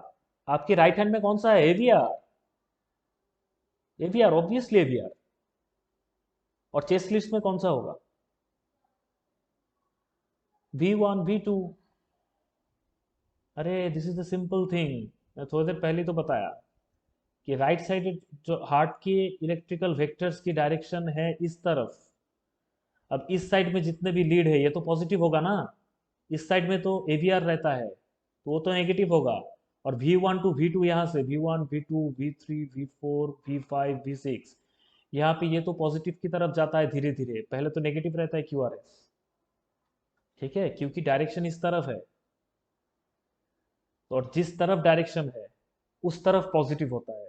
इतने सारे रिलेशनशिप दे के समझा है, फिर भी आप लोग देखो, जिसको आप लाइक करते हो आपके पास आ रहा है तो आपकी एक्साइटमेंट बढ़ेगी, इसका मतलब डिफ्लेक्शन पॉजिटिव तरफ होगी, और जितना दूर जाएगी उतना डिफ्लेक्शन नेगेटिव तरफ होगी। सिंपल ईसीजी के मैटर पे भी सेम थिंग है, it's the natural law. Okay, so pattern of ST elevation, ये एसटी ऐसे एलिवेट हो सकता है डायरेक्टली इस पूरे क्यूआरएस को लेके ऊपर उठ गया, ये एसटी ऐसे एलिवेट हो सकता है उठ के फिर नीचे डिफ्लेक्शन होकर फिर टी आ रहा है। ये एसटी ऐसे भी एलिवेट हो सकता है कि टी एकदम हाइपर एक्यूट हो गया, जो इसमें आपके मोस्टली हाइपर कैलिमिया में हो सकता है। ठीक है, एंड देन एस टी एक inverted you shaped S T भी हो सकता है समटाइम्स, ये भी एम आई में मिल सकता है। और ये होता है जे पॉइंट एलिवेशन रेडिली, इसमें भी एस टी सेगमेंट एलिवेटेड हो गया। नाउ अच्छा, ये है मायोकार्डियल इंफाक्शन की एस टी एलिवेशन। ठीक है, ये है एक्यूट मायोकार्डियल इंफाक्शन की एस टी एलिवेशन। अब एक्यूट मायोकार्डियल इंफाक्शन में क्या होती है, एस टी एलिवेशन होती है। ठीक है, नंबर वन। नंबर टू, एक ब्लॉक पैटर्न हो सकता है। अब कुछ वॉल में हो रहा है उसके हिसाब से, अगर राइट वॉल में है तो एंटीरियर वॉल में तो राइट बंडल ब्रांच ब्लॉक हो सकता है, लेफ्ट में हो तो लेफ्ट बंडल ब्रांच ब्लॉक हो सकता है, but mostly related to the LBB. That's why किसी ने बोला कि एलबीबी बहुत ज्यादा इंपॉर्टेंट है। अच्छा अभी जो S T elevation and block, उसके साथ क्या मिलेगा, टी वेव बाद में इन्वर्टेड हो जाता है। ठीक है, धीरे धीरे आफ्टर एलिवेशन, उसके बाद पैथोलॉजिकल क्यू वेव अपियरेंस होता है। ठीक है, ये एस टी एलिवेशन बाद में चला जाता है विद इन 48 आवर्स। रह जाता है कौन, T inversion and that particular Q wave. अच्छा अभी ये भी एस टी एलिवेशन है मायोकार्डियल इंफाक्शन का, ये भी एस टी एलिवेशन है पेरिकार्डाइटिस का, देखो एस टी एलिवेशन है। तो अब पेरिकार्डाइटिस ज्यादा खतरनाक है कि मायोकार्डियल इंफाक्शन, कौन सा चीज पेशेंट को रेडिली मार सकता है, इन व्हिच पेशेंट में डाई इजीली, एनीबॉडी? हाँ, मायोकार्डियल इंफाक्शन। तो अब इसमें एस टी एलिवेशन आप लोगों को किस किस को ऐसा लग रहा है कि अगर ऐसा एस टी एलिवेशन है और ऐसा एस टी एलिवेशन है, हम लोगों को देख के थोड़ा डिफिकल्टी हो सकती है एम आई और पेरिकार्डाइटिस डायग्नोसिस करने में? किसी को लग रहा है ऐसा कि नहीं ये तो सिमिलर सिमिलर लग रहा है, मतलब जब ईसीजी देखूंगा तो प्रॉब्लम होगी, किसको लग रहा है?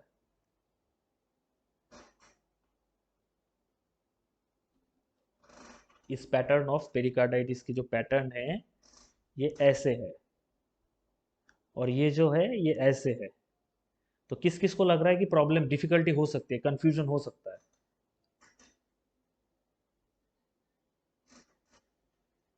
ये देखो राइट साइड में है फोटो, दिख नहीं रहा है स्क्रीन? या तो इसमें किसी को डिफिकल्टी है कि इसकी एलिवेशन में प्रॉब्लम हो सकती है, तब मैं तो एक ट्रिक बताऊंगा, otherwise I will leave that. मतलब मायोकार्डियल इंफाक्शन की कैसी इसकी एलिवेशन होती है और पेरिकार्डाइटिस का कैसा होता है, याद रहेगा सबको या फिर डिफिकल्टी होगी बाद में? अच्छा ठीक है।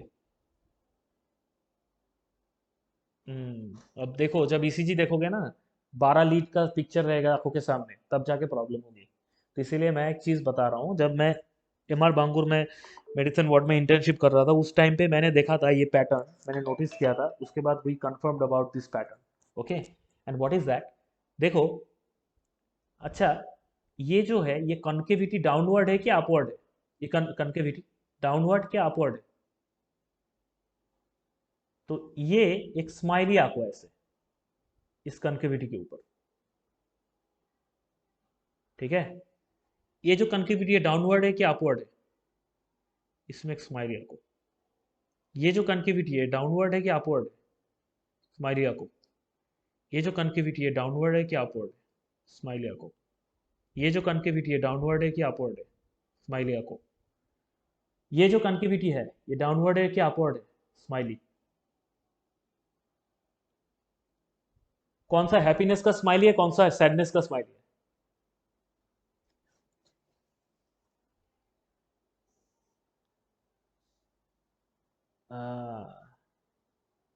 This is the beauty of ST elevation in the myocardial infarction and other type of ST elevation like pericarditis and ischemia.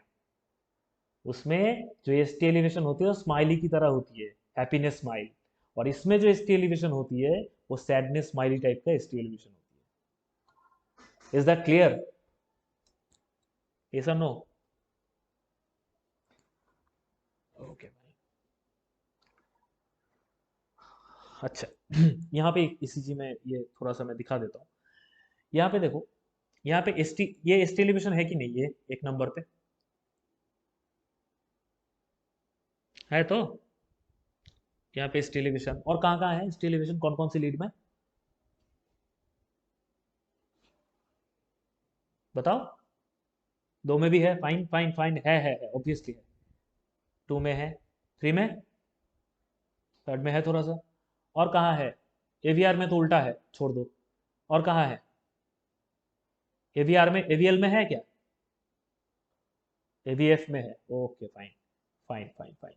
अच्छा, अगर ये हार्ट है और ये इस तरफ कार्डियक एक्सिस का डायरेक्शन है, इस तरफ लीड टू है, इस तरफ थ्री है, इस तरफ एवीएफ है, इस तरफ थ्री है, इस तरफ, जस्ट इस तरफ एवीआर है, इस तरफ एवीएल है।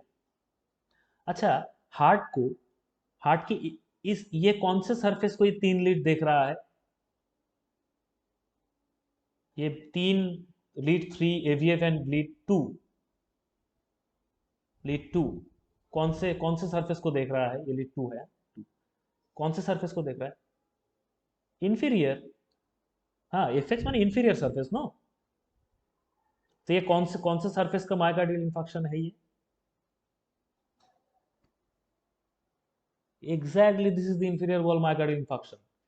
अच्छा, अभी सोचो कि V1 V2 V3 V4 V5 V6, ये जो V4 V5 V4 V6 है, वो कौन से वॉल को देखता है हार्ट की? Lateral wall. अब एंटीरियर वॉल को कौन देख रहा है? V1 to V4, right? V1 to V4 पूरा तो एंटीरियर वॉल को देख रहा है। अब जो V1 V2 है वो देखो सेप्टम के आसपास है, तो ये सेप्टम को कौन देखता है? V1 V2, ठीक है। अब अगर लेटरल वॉल एमआई होता तो कौन कौन से लीड में ऐसे एलिवेशन मिलता हम लोगों को? V5 V6 फाइन, और लीड में?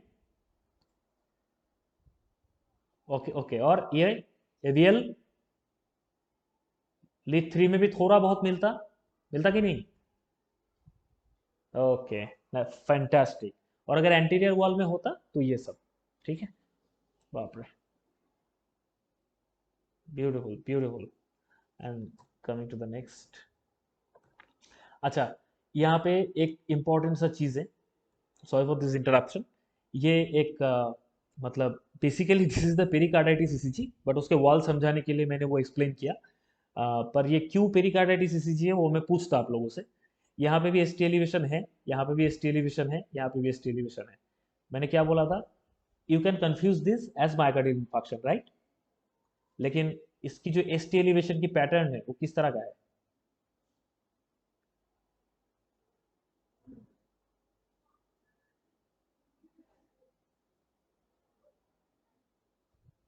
This is the shortcut way to determine it.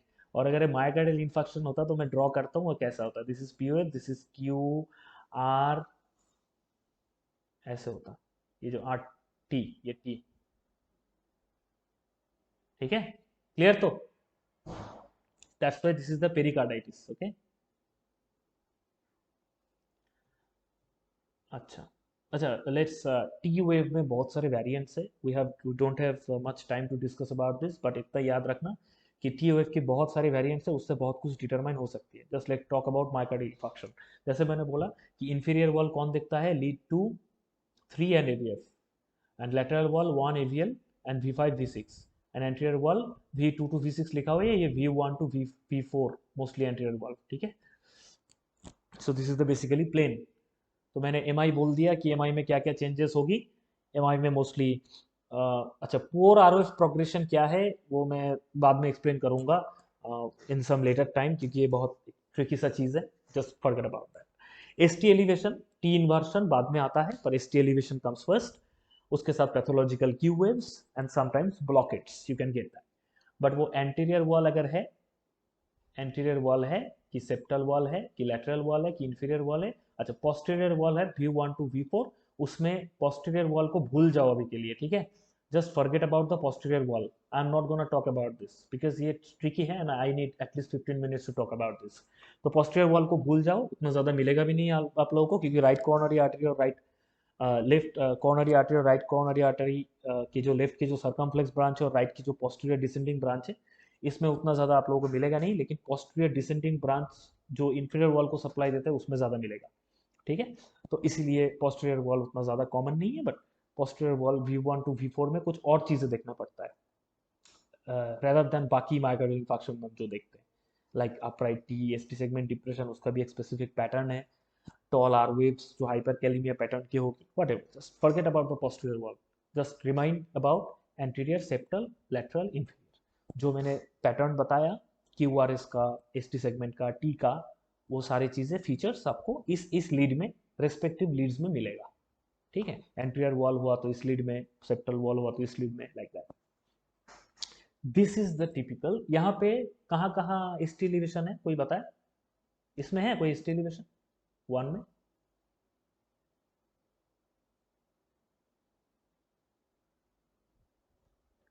Okay, यहाँ पे नहीं है। इसमें है क्या कोई स्टीलिवेशन? नो, इसमें है। अरे बाबा, ये बेस लाइन को देखो, ये बेस लाइन है। कहाँ है स्टीलिवेशन यहाँ पे? ये तो बेस लाइन है। एस टी मतलब ये सेगमेंट वाला है ना, ये सेगमेंट है एस टी।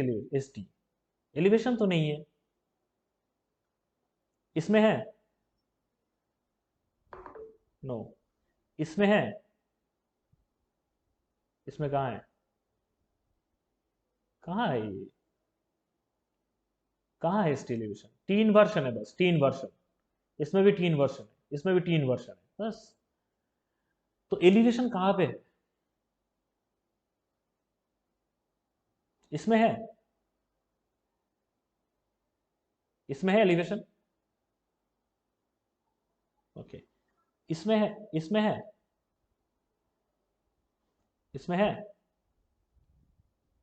ये क्या है? जिसने नो बोला उस वो बोले ये क्या है, ये पी। और ये क्या है? Q R S segment. ये कौन, ये क्या है? S T. और ये बेस लाइन है, तो एस टी एलिवेशन है कि नहीं? हाँ, तब क्यों बोले आपकी नहीं है? ये एस टी एलिवेशन है। इसमें है S T elevation? Okay fine, इसमें भी है, इसमें है। दिस इज V1 की लॉन्ग लीड है, छोड़ दो। V3 है, V4 इसमें है। अरे भाई, पी इज आर एस, ये है एस टी सेगमेंट। कहाँ है देखो, बेसलाइन के कितने ऊपर है। तो इसमें भी है। इसमें? इसमें भी है। इसमें? इसमें उतना नहीं है, क्योंकि ये बेसलाइन है। तो ये बेसलाइन है, एस टी सेगमेंट कहाँ एलिवेटेड है? ये तो पी आर इंटरवल के साथ ही है ना। तो किस किस लीड में है? V2 to V5। तो कौन सा वॉल होगा ये? Yes, it is the anterior wall AMI, anterior wall AMI। Fantastic. ठीक है, माइग्रेनल इंफाक्शन हो गया, उसको लेके और भी ज़्यादा डिस्कस कर सकते हैं क्योंकि it is a very interesting topic. और माइग्रेनल इंफाक्शन में किसी भी पहले एक चीज़ होती है कॉल्ड, आप लोग इसके बारे में शायद जानते होंगे, ACS। अच्छा, कार्डियक इस्कीमिया कुछ टाइप्स के होते हैं। Let me talk about this basics. Cardiac ischemia कुछ टाइप्स के होते हैं, दो टाइप के। वन होती है अनस्टेबल एंजाइना, एंजाइना। और दूसरा होता है ACS। एक्यूट कोरोनरी सिंड्रोम, ओ सॉरी, ये स्टेबल एंजाइना है। और दूसरा था एसीएस, जिसमें एक अनस्टेबल एंजाइना होती है, और दूसरा होता है एएमआई, एक्यूट माइकार्डियल इंफार्क्शन। अब इन तीनों का ईसीजी डिफरेंट टाइप्स का है, लेकिन डिस्टिंक्शन करना बहुत मुश्किल होती है अनस्टेबल के साथ एमआई का। ठीक है। अब एक्यूट माइकार्डियल इंफार्क्शन दो टाइप की होती है, एक होती है स्टेमी, जो ST segment elevated myocardial infarction है, दूसरा एनस्टेमी, जो non ST segment elevated myocardial infarction है। तो सारे माइकार्डियल इंफार्क्शन में एसटी सेगमेंट एलिवेटेड होगा ऐसा कहीं लिखा नहीं हुआ है, क्योंकि सब एंडोकार्डियल जो माइकार्डियल इंफार्क्शन होती है उसमें एसटी सेगमेंट नॉर्मल या डिप्रेस भी रह सकता है, उसके साथ टी इन्वर्शन रहता है। तो अब एसटी सेगमेंट, ये जो डिप्रेशन होता है ना, एसटी सेगमेंट जो डिप्रेशन होती है वो अनस्टेबल एंजाइना भी होता है। तो स्टेमी जो है वो तो ठीक है, एसटी सेगमेंट एलिवेटेड हो जाएगा, बट अनस्टेबल एंजाइना के साथ ये जो इनस्टेमी है, इसका डिस्टिंक्शन थोड़ा मुश्किल हो जाता है। उसके लिए क्राइटेरिया है, इसको Sgarbossa criteria, Sgarbossa criteria on Bengali people. Sagar Bosa's criteria. According to that criteria, we can differentiate that. But it's difficult because you have to see at least 500 ECGs out of to distinct about that. Okay, just forget about that. उसमें उतना important कुछ नहीं. Now the heart block. Heart block के बारे में आप लोग जानते हैं कि हार्ट ब्लॉक क्या है। जब कहाँ गया, हार्ट ब्लॉक क्या है, मोस्टली जब एसे नोट से एवी नोट तक कंडक्शन जाता है, फिर वो बंडल ऑफ हिस में जाता है ना, फिर वो जाके पार्किंजी फाइबर के through, right bundle left bundle then Purkinje fibre के थ्रू पूरे हार्ट में फैलता है वेंट्रिकल्स में। तो ये जो पाथवे है इसका एक स्पेसिफिक टाइम लिमिट है, ठीक ना, कि ये मतलब एक नॉर्मल टाइमिंग है जिसके हिसाब से उसको होना चाहिए। अगर वो किसी तरह से डिले हो गया, सपोज ऐसे से एवी तक अच्छे से कंडक्शन नहीं हो रहा है, ये ऐसे नोड है, ये एवी नोड है, सपोज यहाँ से यहाँ तक अच्छे से कंडक्शन नहीं हो रहा है, डिले हो रहा है, और एक होता है पहुंच ही नहीं रहा है, not reaching. Okay, in that case इसको हम क्या बोलेंगे, हार्ट ब्लॉक, इसको बोलेंगे हार्ट ब्लॉक।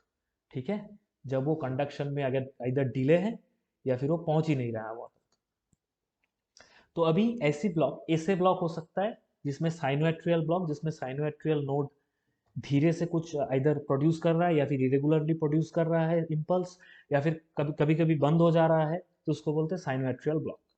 अब साइनोएट्रियल ब्लॉक में दो तरह की सेल्स होती, अच्छा forget about this two types of cells, जैसे इतना याद रखो कि ये ऐसे ब्लॉक हो सकती है। एक चीज है इसको बोलते हैं सिक्स साइनस सिंड्रोम, जहाँ पे is the inability of the hearts natural pacemaker, जहाँ पे जो ये जो देख रहे हो आप, ये ऐसे नोट से आया हुआ इम्पल्स है, क्योंकि पी ओ एफ डिस्टिंक्ट है, क्यू आर एस है, देन टी भी है ना, और उसके बाद एक है, अब देखो इसको बोलते हैं long lead two. What is long lead two, lead two में यहाँ पे दो ही वेव दिया हुआ है, बट लॉन्ग लीड टू में बहुत सारे वेव है। यहाँ पे देखो देयर इज डिफरेंस, इसको बोलते हैं एरिथमिया, एक साइनस एरिथमिया है, राइट, क्योंकि रिदम ठीक नहीं है, इरेगुलर है, साइनस एरिथमिया। और ये जो सिंड्रोम है जहाँ पे ये SA node is unable to produce certain important impulses is called sick sinus syndrome. Okay, it's called sick sinus syndrome. बहुत सारे ओल्ड एज पेशेंट्स को मिलता है हम लोगों को sick sinus syndrome. You have to determine it in the clinics. Now coming to the AV block. AV block is something which is जब ऐसे नोट से एवी नोट तक जो इम्पल्स जाता है और एवी नोट से बंडल ऑफ हिस तक जो जाता है, मतलब ये जो आप देख रहे हो, ये जो आप देख रहे हो, ये जो इम्पल्स है, ये इम्पल्स इसको छोड़ दो, ये जो एरो दिख रहा है ना, ये एरो, इस एरो में अगर कहीं पे भी ब्लॉक हो, इसको एवी ब्लॉक बोलते हैं। एवी ब्लॉक इज नॉट जब ब्लॉक सिर्फ एवी नोड में होगा, no, AV block is block inside and around the node और the pathway of the node, माने एसे से एवी तक और उसके बाद बंडल ऑफ हिस जब डिवाइड हो रहा है उसके पहले तक, यहाँ पे कोई भी ब्लॉक हो उसको बोलते हैं एवी ब्लॉक। अब एवी ब्लॉक थ्री टाइप्स के होते हैं बेसिकली। वैसे क्लासिफिकेशन एब्सोल्युटली ठीक नहीं है, क्योंकि इसमें कुछ चीज़ें हैं which I need to discuss, but अभी नहीं हो पाएगा। But first degree AV block एक होता है, एक होता है सेकेंड डिग्री एवी ब्लॉक, एक होता है थर्ड डिग्री एवी ब्लॉक। तो let's talk about first degree AV block क्या होती है। मैंने क्या बोला था, एवी ब्लॉक में जो पी आर, एक्चुअली जो ऐसे नोट से जब एवी नोट तक इम्पल्स आता है ना, वो इम्पल्स जो आ रहा है वो ईसीजी में कौन से पार्ट उसके लिए रिस्पॉन्सिबल है? एनीबडी? पी वेव तो वो है जो एसए नोड में प्रोड्यूस हो रहा है। उसके बाद एसए से जो एवी तक आता है इम्पल्स, वो पाथवे ईसीजी में कौन सा? Exactly, it is the PR interval. Fantastic. तो एवी ब्लॉक में इफेक्ट कहाँ पे ज्यादा होगी, कौन से पार्ट पे? पीआर इंटरवल में। Yes, that's why PR interval is the affected one. And first degree AV block में क्या होती है कि पीआर इंटरवल प्रोलॉन्ग हो जाता है। इसका मीनिंग क्या है? इसका मीनिंग है एसए नोड से एवी नोड तक इंपल्स आने में बहुत टाइम लग रहा है। That's why in the first degree AV block always PR interval will be prolonged. अच्छा, कोई बता सकता है प्रोलॉन्ग का मतलब क्या है? कितने कितने सेकंड से ज्यादा होगा तो हम प्रोलॉन्ग बोलेंगे पीआर को? यस, 0.2 सेकेंड से ज्यादा हुआ तो, क्योंकि इसका नॉर्मल रेंज है 0.1 टू 0.2 सेकेंड। कितने स्मॉल स्क्वायर्स? 5। ओके, तो 5 से ज्यादा हुआ तो हम बोलेंगे प्रोलॉन्ग। यहाँ पे ये पी है, टी के साथ मर्ज हो गया है पी। अब पी के साथ इसका मतलब पी के स्टार्टिंग से लेके ये क्यू तक का डिस्टेंस कितना है? कितना स्मॉल स्क्वायर्स है?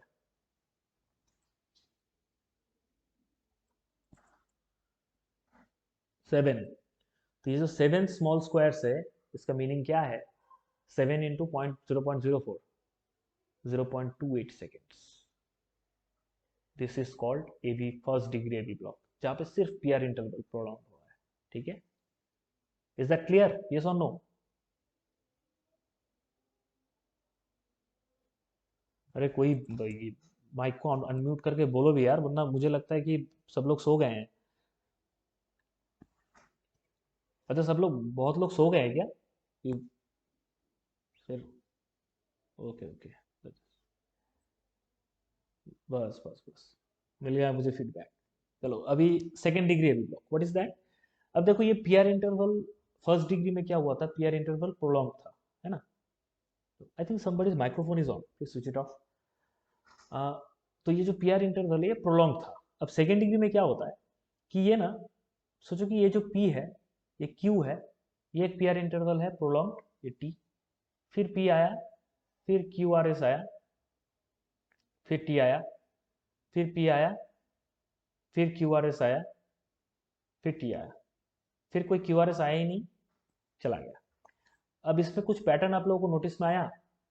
देखो इसमें पीआर इंटरवल जितना था उससे ज्यादा है कि नहीं है? यस और नो? Anybody unmute? ओके, फिर इसमें थोड़ा ज्यादा है कि नहीं है? Continuously prolongation. अब इस ईसीजी में देखो नीचे वाला, ये पीआर इंटरवल है, ये प्रोलॉन्ग हो गया, थोड़ा और प्रोलॉन्ग हो गया, थोड़ा और प्रोलॉन्ग हो गया, फिर सडन एक ड्रॉप बीट। देखो पी है, कोई क्यूआरएस नहीं है ना? पी है, देर इज नो क्यूआरएस। फिर से ये नॉर्मल हो गया पीआर इंटरवल, और फिर से नेक्स्ट लीड में ऐसे प्रोलॉन्ग होता जाएगा, फिर और प्रोलॉन्ग होगा, फिर और प्रोलॉन्ग होगा, फिर से ड्रॉप। ये साइकिल चलता रहेगा। इसको क्या बोलते हैं? मोबिट्स टाइप 1 ब्लॉक और Wenckebach phenomenon. Is known as Wenckebach phenomenon.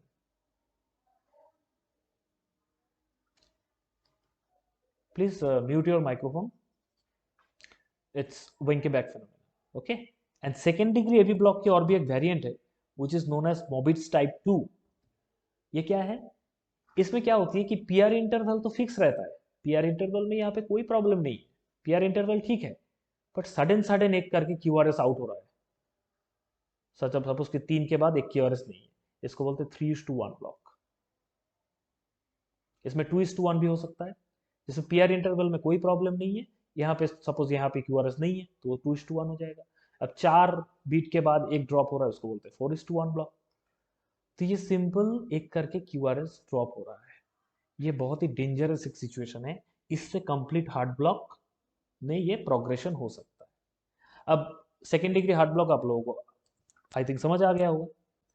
अब चलते थर्ड डिग्री हार्ट ब्लॉक पे। ये क्या है? सपोज अब धीरे धीरे एसए नोड एक इम्पल्स जनरेट कर रहा था, वो एवी नोड तक आने में डिले हो रहा था। अब ये बात अच्छे से सुनिएगा, बहुत इंपॉर्टेंट है। हार्ट ब्लॉक में जिंदगी में कभी प्रॉब्लम नहीं होगी, ठीक है? ये समझ लो। एसए नोड से पहले पहले फर्स्ट डिग्री हार्ट ब्लॉक में आने में डिले हो रहा था, फाइन। सेकेंड डिग्री में थोड़ा डिले हो रहा था, फिर थोड़ा डिले हो रहा था, फिर थोड़ा डिले हो रहा था, फिर सडनली एक drop beat. Second degree type 1 में, टाइप 2 में क्या हुआ, पीआर इंटरवल में कोई प्रॉब्लम नहीं है, सडन सडन एक करके क्यूआरएस आउट हो रहा था। अब क्यूआरएस क्यों आउट हो रहा था, क्योंकि उस टाइम पे, उस पर्टिकुलर टाइम पे वहां से इंपल्स एवी नोट तक पहुंच नहीं पा रहा था, और जो कि पहुंच नहीं पा रहा था तो वो बीट नहीं बन रहा था, वो क्यूआरएस नहीं बन रहा था, है ना। क्योंकि क्यूआरएस बनने के लिए वो इंपल्स एवी तक आना भी तो चाहिए। अभी एक टाइम पे क्या होता है, ये जो इम्पल्स आना आना बंद होना शुरू हुआ है ना सेकेंड डिग्री टाइप 2 में, ये इम्पल्स आना एकदम से बंद हो जाता है। तब क्या करता है, एट्रियम अपनी तरह से चलता है, अपनी तरह से चलता है किस बीट में, एसे नोट 7 to 200 बीपीएम में चलता है, और जो वेंट्रिकल है वो भी अपने रिदम से चलता है, किस रिदम में, इट्स अबाउट 40 to 60 बीपीएम। अब दोनों अलग अलग चल रहे हैं, इनमें कोई रिलेशन नहीं है भाई। So P is not followed by Q R S, P अपनी तरह चलेगा, क्यू अपनी तरह चलेगा, क्यू आर एस अपनी तरह चलेगा। अब सिंपली अगर हम लोग यहाँ पे एक ईसीजी ड्रॉ करें, पी को अपनी तरह चलाएं, सपोज ये एक स्ट्रेट लाइन है, ये पी है, अब क्यू आर एस, ये नॉर्मल ईसीजी है ना, इसको छोड़ दो। सपोज ये बाद में क्या होगी, जस्ट ये एक नॉर्मल ईसीजी में, मतलब एबनॉर्मल है, जब कंप्लीट हार्ट ब्लॉक बोलते हैं इसको, इसमें कंप्लीट एट्रियोवेंट्रिकुलर डिसोसिएशन होता है, जिसमें एट्रियम अपनी तरह से पी वेव चलाता है at the rate of 7 to 200, और वेंट्रिकल अपनी तरह से एक क्यूआरएस फॉर्म करता है, ठीक है, वेंट्रिकल अपनी तरह से क्यूआरएस फॉर्म कर रहा है। तो ये दोनों अलग हो गए। अब इसको बोलते हैं कंप्लीट हार्ट ब्लॉक, जिसमें इन दोनों में कोई रिलेशन नहीं, इसको कंप्लीट एट्रियोवेंट्रिकुलर डिसोसिएशन। अब क्या होती है कि शादी से पहले तो सब कुछ ठीक रहता है ना, शादी के बाद प्रॉब्लम शुरू होती है। अब जब शादी किसी का हो गया, तब पहले पहले 1-2 साल सब कुछ ठीक ठाक चलता है, इट्स फाइन। मतलब जिन लोगों की शादी हो गई है वो लोग मुझ पर ऑफेंडेड मत होइएगा, I am just giving an example.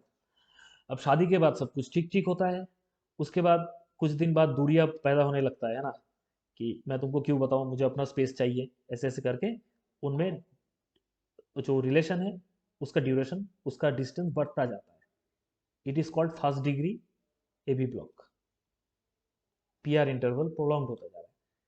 अब कुछ दिन बाद क्या होगा कि हस्बैंड चिल्ला रहा है, थोड़ा बीवी आवाज दे रही है, फिर थोड़ी देर बाद चिल्ला रही है, बीवी आवाज नहीं दे रही है, फिर 10 सेकंड बाद आवाज दिया, फिर से चिल्लाया, 20 सेकंड बाद आवाज दिया, फिर से चिल्ला है कि चाल ला दो, फिर कोई रिस्पॉन्स ही नहीं दिया, ठीक ना। ये धीरे धीरे जो continuous prolongation of the PR interval followed by drop beat, it's called second degree AV block, Mobitz type 1। अब कुछ दिन बाद बीवी के साथ सब समझौता हो गया, होने के बाद बोल रहे कि ठीक है, I will just respond to her to his voices, तो चाय लाओ, बीवी बोली ठीक है लाती हूँ। फिर बोली चलो शॉपिंग करने चलते, चलती हूँ। फिर से बोला चलो ना कार वॉश करने के लिए आज मन नहीं कर रहा, तुम वॉश कर दो, कर देती हूँ।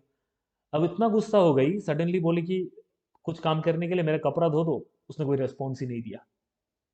तो ये PR interval normal followed by a drop beat, sorry second degree type 2, ठीक है। अब कुछ दिन बाद बीवी हस्बैंड में सब कुछ बहुत ही खराब चल रहा है, दोनों अपनी तरह चल रहे हैं, डिवोर्स हो गया दोनों का। बीवी कौन है यहाँ पे, एट्रिया, हस्बैंड कौन है, वेंट्रिकल। दोनों में कंप्लीट डाइवोर्स हो गया, it is called complete atrioventricular dissociation. बीवी अपनी तरह चल रहा है, हस्बैंड अपनी तरह चल रहा है। यहाँ पे बीवी कौन है, एसए नोड का पी इम्पल्स अपनी तरह चल रहा है, हस्बैंड भी अपनी तरह चल रहा है। This is the ventricular rhythm, that is the QRS complex, ठीक है। अब जब वेंट्रिकल क्यूआरएस बनाता है तो उसका प्रोलॉन्गेशन हो जाता है क्यूआरएस का, ठीक है। I hope it's clear, yes और नो, ओके फाइन। हाँ, किसका,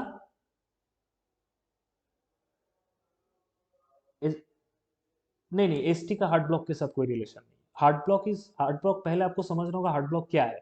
हार्ट ब्लॉक है जो एसे नोट से एवी नोट तक इंपल्स आता है। अब एसे नोट से एवी नोट तक उसी को हार्ट ब्लॉक बोलते हैं। तब रिफ्लेक्शन कहाँ पे होगी, आइदर पीआर इंटरवल में और उनके कनेक्शन में। तो पहले type 1 first degree heart block जो है सेकेंड डिग्री जो है उसमें ये कंडक्शन में प्रॉब्लम हो रहा था, टाइप 3 में मतलब थर्ड डिग्री में एकदम ही कंडक्शन दोनों में रिलेशन खत्म हो गया। तो इसमें तो बेसिकली वो कंडक्शन उस लिमिटेड उस पाथवे का ही है। समझ आया? और टी टी एक्चुअली तो वेंट्रिकुलर रिपोलराइजेशन को रिफ्लेक्ट करता है ना, उसमें इस एवी कंडक्शन की कोई ये नहीं है, रिलेशन नहीं उसके साथ। Is that clear? ओके। अच्छा, अब आप लोगों को क्या ईसीजी को ट्रीट करना है कि पेशेंट को ट्रीट करना है? हैं? कोई बताएं। ईसीजी इतना जान के ईसीजी को ट्रीट करोगे मेडिसिन से कि पेशेंट को करोगे? पेशेंट को ट्रीट करना है, ईसीजी को थोड़ी ट्रीट करोगे। ECG will assist you to diagnose the case properly, right? तो अभी आप लोगों को ये जानना पड़ेगा कि ये first degree, second degree, third degree का क्लिनिकल सिग्निफिकेंस क्या है। जैसे फर्स्ट डिग्री हार्ट ब्लॉक क्या होती है कि ऑफन नॉर्मल पीपल में रहता है, ठीक है? तो इसके लिए ज़्यादा टेंशन लेने की ज़रूरत नहीं है। जिसको कभी र्यूमेटिक फीवर हुआ होगा, अगर समटाइम्स मायोकार्डियल इंफार्क्शन में फर्स्ट डिग्री हार्ट ब्लॉक हो भी सकता है। सेकेंड डिग्री हार्ट ब्लॉक में वेंकेबैक फेनोमेनन जो है, मतलब मॉर्बिट्स टाइप 2, उसमें कोई प्रॉब्लम नहीं है। पर अगर वो 2:1, 3:1, 4:1 ब्लॉक है, तब वो थर्ड डिग्री हार्ट ब्लॉक में कन्वर्ट हो सकता है। अब थर्ड डिग्री हार्ट ब्लॉक सब हर वक्त ही वो प्रॉब्लम होती है, एंड वो प्रॉब्लम कैसे सॉल्व किया जाता है? होम्योपैथी दवाई से नहीं होगी, एलोपैथी से भी नहीं होगा, वो कंप्लीट पेस मेकर चाहिए, ठीक है? क्योंकि हस्बैंड वाइफ की उस रिलेशन को एक ही चीज जोड़ सकता है, it is some issue with the child or some third person, and the third person here is the pacemaker, ठीक है? अब वो कंप्लीटली जुड़ेगा तो नहीं, पर टू सम एक्सटेंट मैनेज हो पाएगा। तो ये गया मोटा मोटी एबी ब्लॉक। और थोड़ा पढ़ाएं कि यहाँ पे छोड़ दे?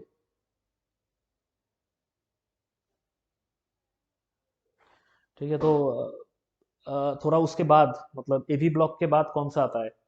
एबी के बाद ये कौन है? ये महाशय कौन है? बंडल ऑफ हिस। तो बंडल ऑफ हिस में भी ब्लॉक हो सकता है। अब ये बंडल ऑफ हिस दो तरह की होती है। ये तो कॉमन बंडल ऑफ हिस, इसको छोड़ दो। यहाँ से ये स्टार्ट होता है, ये बंडल ऑफ हिस जो है, ये है राइट बंडल, और ये जो है ये लेफ्ट बंडल। अब ये बंडल ऑफ हिस ईसीजी के कौन से पार्ट इसको रिप्रेजेंट करता है? Can you tell me? PR interval के बाद कौन आता है? यहाँ तक तो पीआर इंटरवल है, इसके बाद कौन आया ईसीजी में? ये पी। अब बंडल ऑफ हिस को ये कौन रिप्रेजेंट कर रहा है? ये क्यूआरएस, यस। एंड टी जो है वो रिपोलराइजेशन है, but QRS is the bundle of His and Purkinje fibres, okay? तो bundle of His is the QRS complex. तो नाउ अब राइट बंडल ब्रांच, यहाँ पे जो देख रहे हो आप लोग, राइट साइड में राइट बंडल ब्रांच जो राइट वेंट्रिकल की तरफ जा रहा है, लेफ्ट बंडल ब्रांच जो लेफ्ट वेंट्रिकल की तरफ जा रहा है। तो ये राइट बंडल ब्रांच ब्लॉक क्या होती है? देखो, very interesting, very very interesting. अब देखो, बंडल ब्रांच ब्लॉक जो होती है ना, आपको कौन से लीड में आपको देखना है? आपको देखना है चेस्ट लीड्स में। कौन से लीड में देखना है? चेस्ट लीड में। ये सोचोगे ये हार्ट है, सॉरी, सोचोगे हार्ट है। अब यहाँ पे है V1, V2, V3, V4, V5, V6, clear? अब V1, V2, V3, V4, V5, V6। अब यहाँ पे बंडल ऑफ हिस, ये गया राइट बंडल, और यहाँ पे बंडल ऑफ हिस, ये गया लेफ्ट बंडल। अब जो चीज है वो ये है कि सोचो कि ये बंडल कट हो चुका है, राइट बंडल कट हो चुका है, इसको क्या बोलते हैं? Right bundle branch block. ये बंडल कट हो चुका है, ठीक है? तो ये V1, V2 के तरफ ये जो इलेक्ट्रिकल सिग्नल है इस तरफ आता है। तो V1, V2 की तरफ क्या होती है? एक पॉजिटिव डिफ्लेक्शन होता है, क्योंकि वो मैंने बोला था जिसको लाइक कर तो आपके पास आए तो पॉजिटिव डिफ्लेक्शन। उसके बाद क्या होती है? और ये पॉजिटिव डायरेक्शन में ये तो कट हो चुका है, ये पर्टिकुलर कलर चेंज कर देता हूँ लोगों को ज्यादा समझ में आएगा।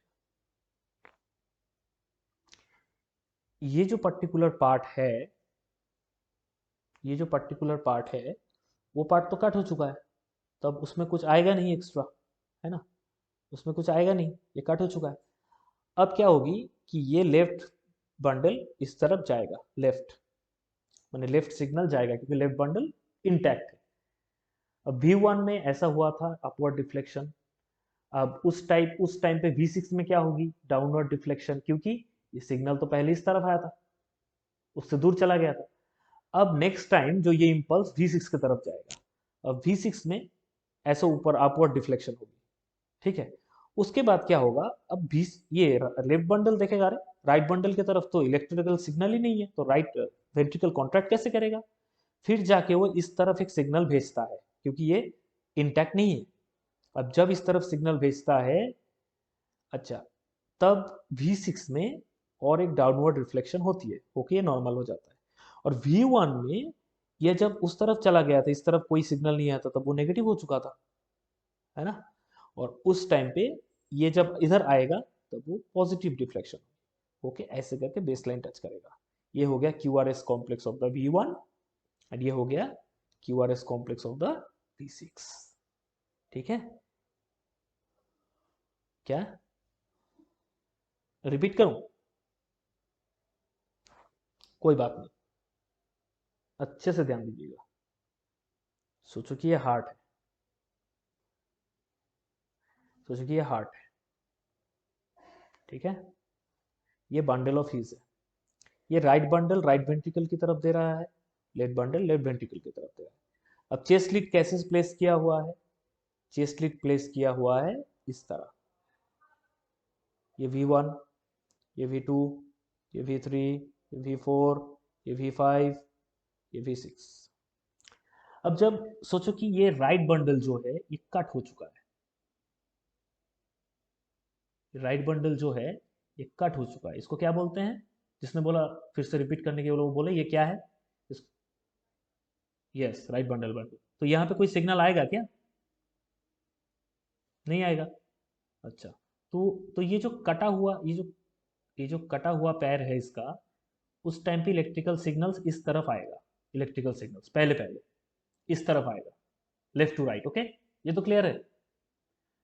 तो V1 में जो ये P के बाद, P तो हो गया, अब जो ये होगा ये लेफ्ट की तरफ आएगा, ये डिफ्लेक्शन अपवर्ड होगा कि डाउनवर्ड होगा, पॉजिटिव होगा डिफ्लेक्शन कि नेगेटिव होगा? V1 की तरफ आ रहा है तो इलेक्ट्रिकल सिग्नल पॉजिटिव होगा, ओके, पॉजिटिव, एक लिंब पॉजिटिव हुआ। V6 में ये पॉजिटिव होगा कि नेगेटिव होगा?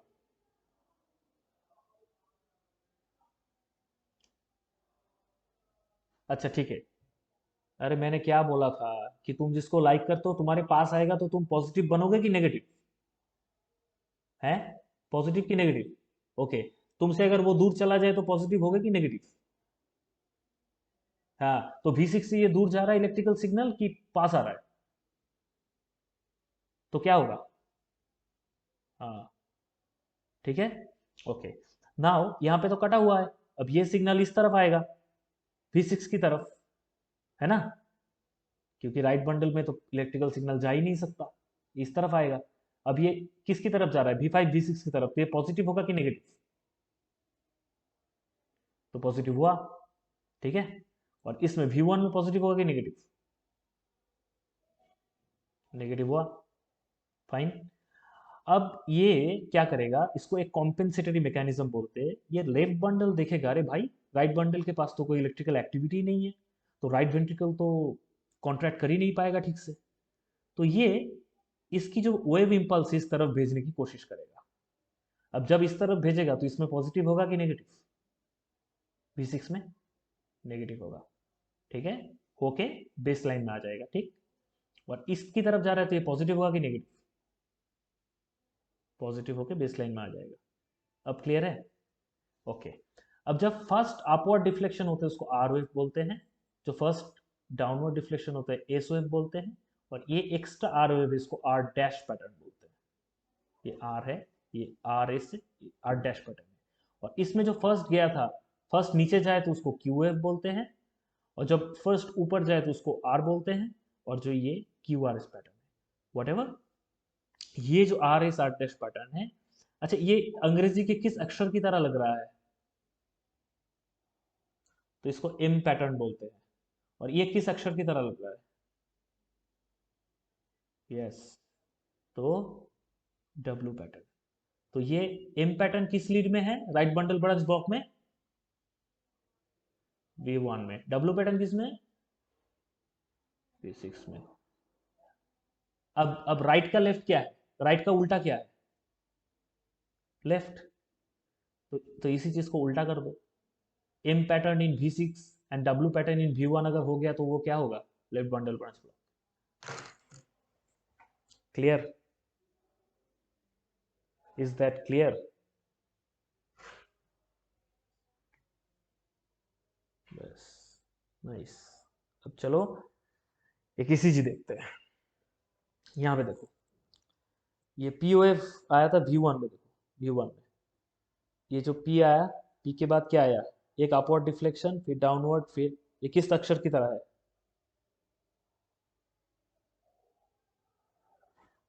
और ये एक Q, ये किस तरह अक्षर की तरह है? W, है ना? अरे यही तो that's why it is RBBB and this is LBBB। देखो LBBB में क्या होती है कि स्पेसिफिक एकदम clear W pattern M pattern होता है। अब देखो ये डब्ल्यू पैटर्न एम पैटर्न मैं तो बिलीव नहीं करता, बट आप लोगों को जैसे RSR टेस्ट करके समझाया वो तो समझ आया ना, कार्डियक एक्टिविटी से जो समझाया, ये सुन लो है। बाकी लोगों को समझ नहीं आया? ओके, चलो फिर उस तरह से ये होगा। अच्छा, अब और एक इंटरेस्टिंग सा, अच्छा और थोड़ा बताएं कि आप लोग बोर हो चुके हो? ठीक है, ठीक है, और थोड़ा सा आज ये हार्ट ब्लॉक एटलीस्ट करा देते हैं, ठीक है। और जो एरिथमिया वगैरह है, वेंट्रिकुलर टैकीकार्डिया फिब्रिलेशन, वो आज नहीं हो पाएगा, बट स्टिल चलो। ये जो है, ये बंडल ऑफ हिज, मैंने क्या बोला था, लेफ्ट बंडल की कितने सारे ब्रांच है? एक या दो? एक है राइट, दो ब्रांच है। एक है एंटीरियर ब्रांच, एक है पोस्टीरियर ब्रांच, ठीक है। तो सोचो, अच्छा यहाँ पे एक इंटरेस्टिंग सा चीज समझो, इसकी कार्डियक एक्सिस तो इस तरफ होती है ना, इसमें तो कोई शक नहीं है, कार्डियक एक्सिस इस तरफ होती है। अभी एक्सिस में कुछ लोग कंट्रीब्यूशन करते हैं। ये जो राइट बंडल ब्रांच है वो इस तरफ कंट्रीब्यूट करते हैं, थोड़ा सा, ज़्यादा नहीं, 10 to 15%। और ये जो होती है इस तरफ करते हैं, और ये इस तरफ करते हैं। तो ये जो ऑपोजिट फोर्स होती है ना, और उसके साथ इसकी फोर्स सबसे ज़्यादा होती है पोस्टीरियर ब्रांच की। तो ये इसलिए नॉर्मल एक्सिस ऐसे रहता है। अब सोचो किसी तरह से इसका इन्फ्लुएंस काट दे, तो एक्सिस किस तरफ घूम जाएगा, लेफ्ट की तरफ कि राइट की तरफ?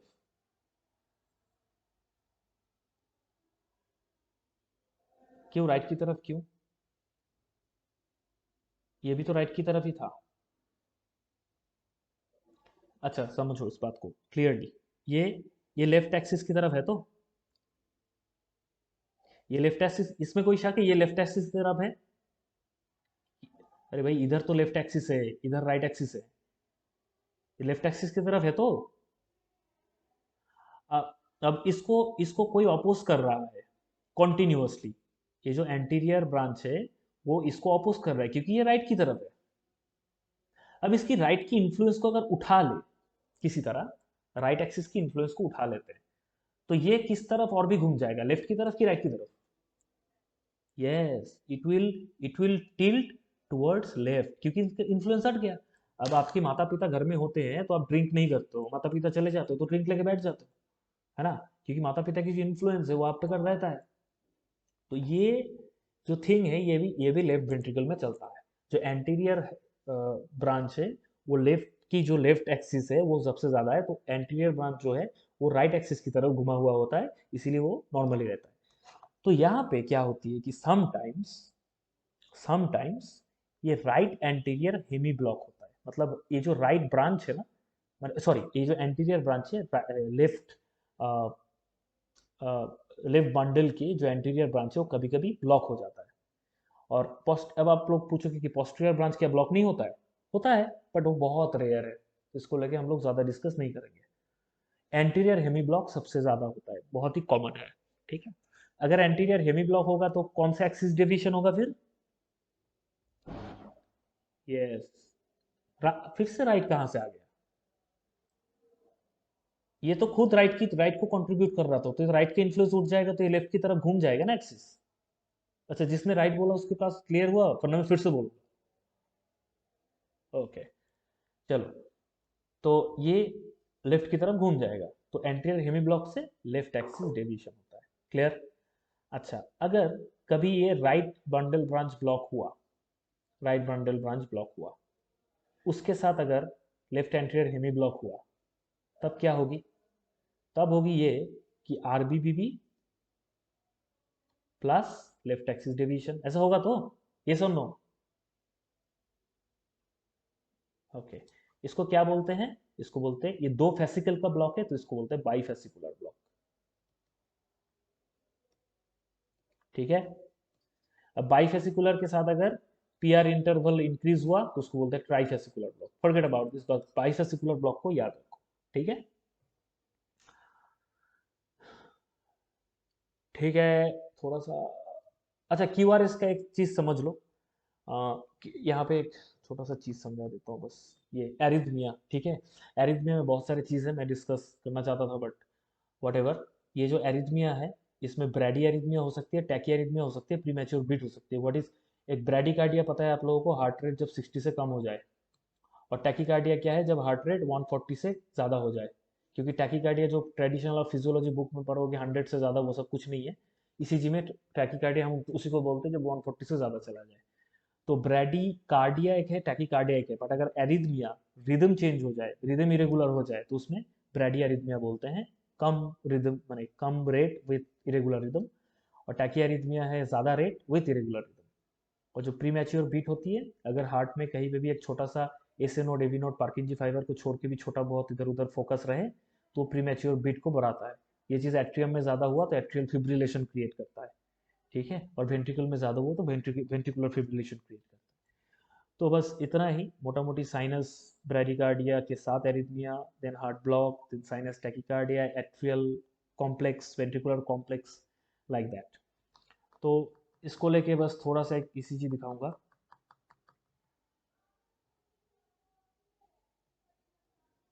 अच्छा, I think somebody's microphone is on, please switch it of. अच्छा, यहाँ पे एक कुछ 4 इनिशियल फीचर्स जो आप लोगों को हमेशा देखना है ईसीजी में। पहले तो ईसीजी देखने से, पेशेंट आके ईसीजी हाथ में दिया तो इंस्टेंटली देखना मत चालू कर दो। पहले पेशेंट की हिस्ट्री लो। हिस्ट्री लेने के बाद आपको ईसीजी क्लियरली आंखों के सामने नजर आएगा। ठीक है? क्योंकि हिस्ट्री को सपोर्ट करेगा ईसीजी। ठीक? तो इसीलिए it is very important to take the history first. Second is the rate. पहले रेट कैलकुलेट करो ईसीजी से, फिर रिदम कैलकुलेट करो, फिर एक्सिस देखो, माने रेगुलर रिदम है कि नहीं, उसके बाद एक्सिस देखो। एक्सिस से आपको इतना तो पता चल जाएगा कि हार्ट की एक्टिविटीज किस तरफ हो रही है। उसके बाद you can just look for the 4 waves like P, Q, R, S, T and U. U से कोई प्रॉब्लम नहीं है, बट अगर यू है, उसके साथ अगर एस टी चेंजेस है तो प्रॉब्लम है। और 4 intervals like P R interval, Q R S, S T, Q T. Q T का उतना एडवांटेजेस नहीं है, but S T, Q R S and P R का तो है। और उसके बाद 4 things that you have to think about, that is the history, rate, rhythm and axis. This is very important. ठीक है? So with the last some notes, this is a kind of joke that I prepared in the last ECG class that I took in the Bhubaneswar. It is, I just call it filling algorithm of the ECGs. What is that? See, what happens for remembering those things. Normally, you have this kind of ECGs. Okay, when you saw a girl or a boy that you like the most, किसी को बहुत पसंद आ गया, when I looked at her, क्या होती है? Sinus tachycardia. Okay, उसको जब पहले देखा तो दिल धड़कने लगा, लाइक टाइप। एंड उसके बाद when she looked at me, मतलब वो भाव दे रही है like of, and then my heart got irregular beat. It's called atrial fibrillations. Tachycardia with irregular beats. And when she hold my hand, completely I was stunned and my heart got separated. Means atrioventricular dissociation, complete heart block. And when she left me, she ditched me, and I was just crying and broken heart. Certain ECGs come out, which is just bizarre shaped, and I really don't know what is that. So it is the basic thing that love starts and ends with me, because it started with normally me, it ends with when she left me. Just remains the things is after every breakup there is few beats left and morphology altered. Just पहले जैसे ECG अब नहीं रहा, कुछ beats तो है पर उसका मॉर्फोलॉजी बिल्कुल चेंज हो गया है। ठीक है? So thank you very much for patience hearing.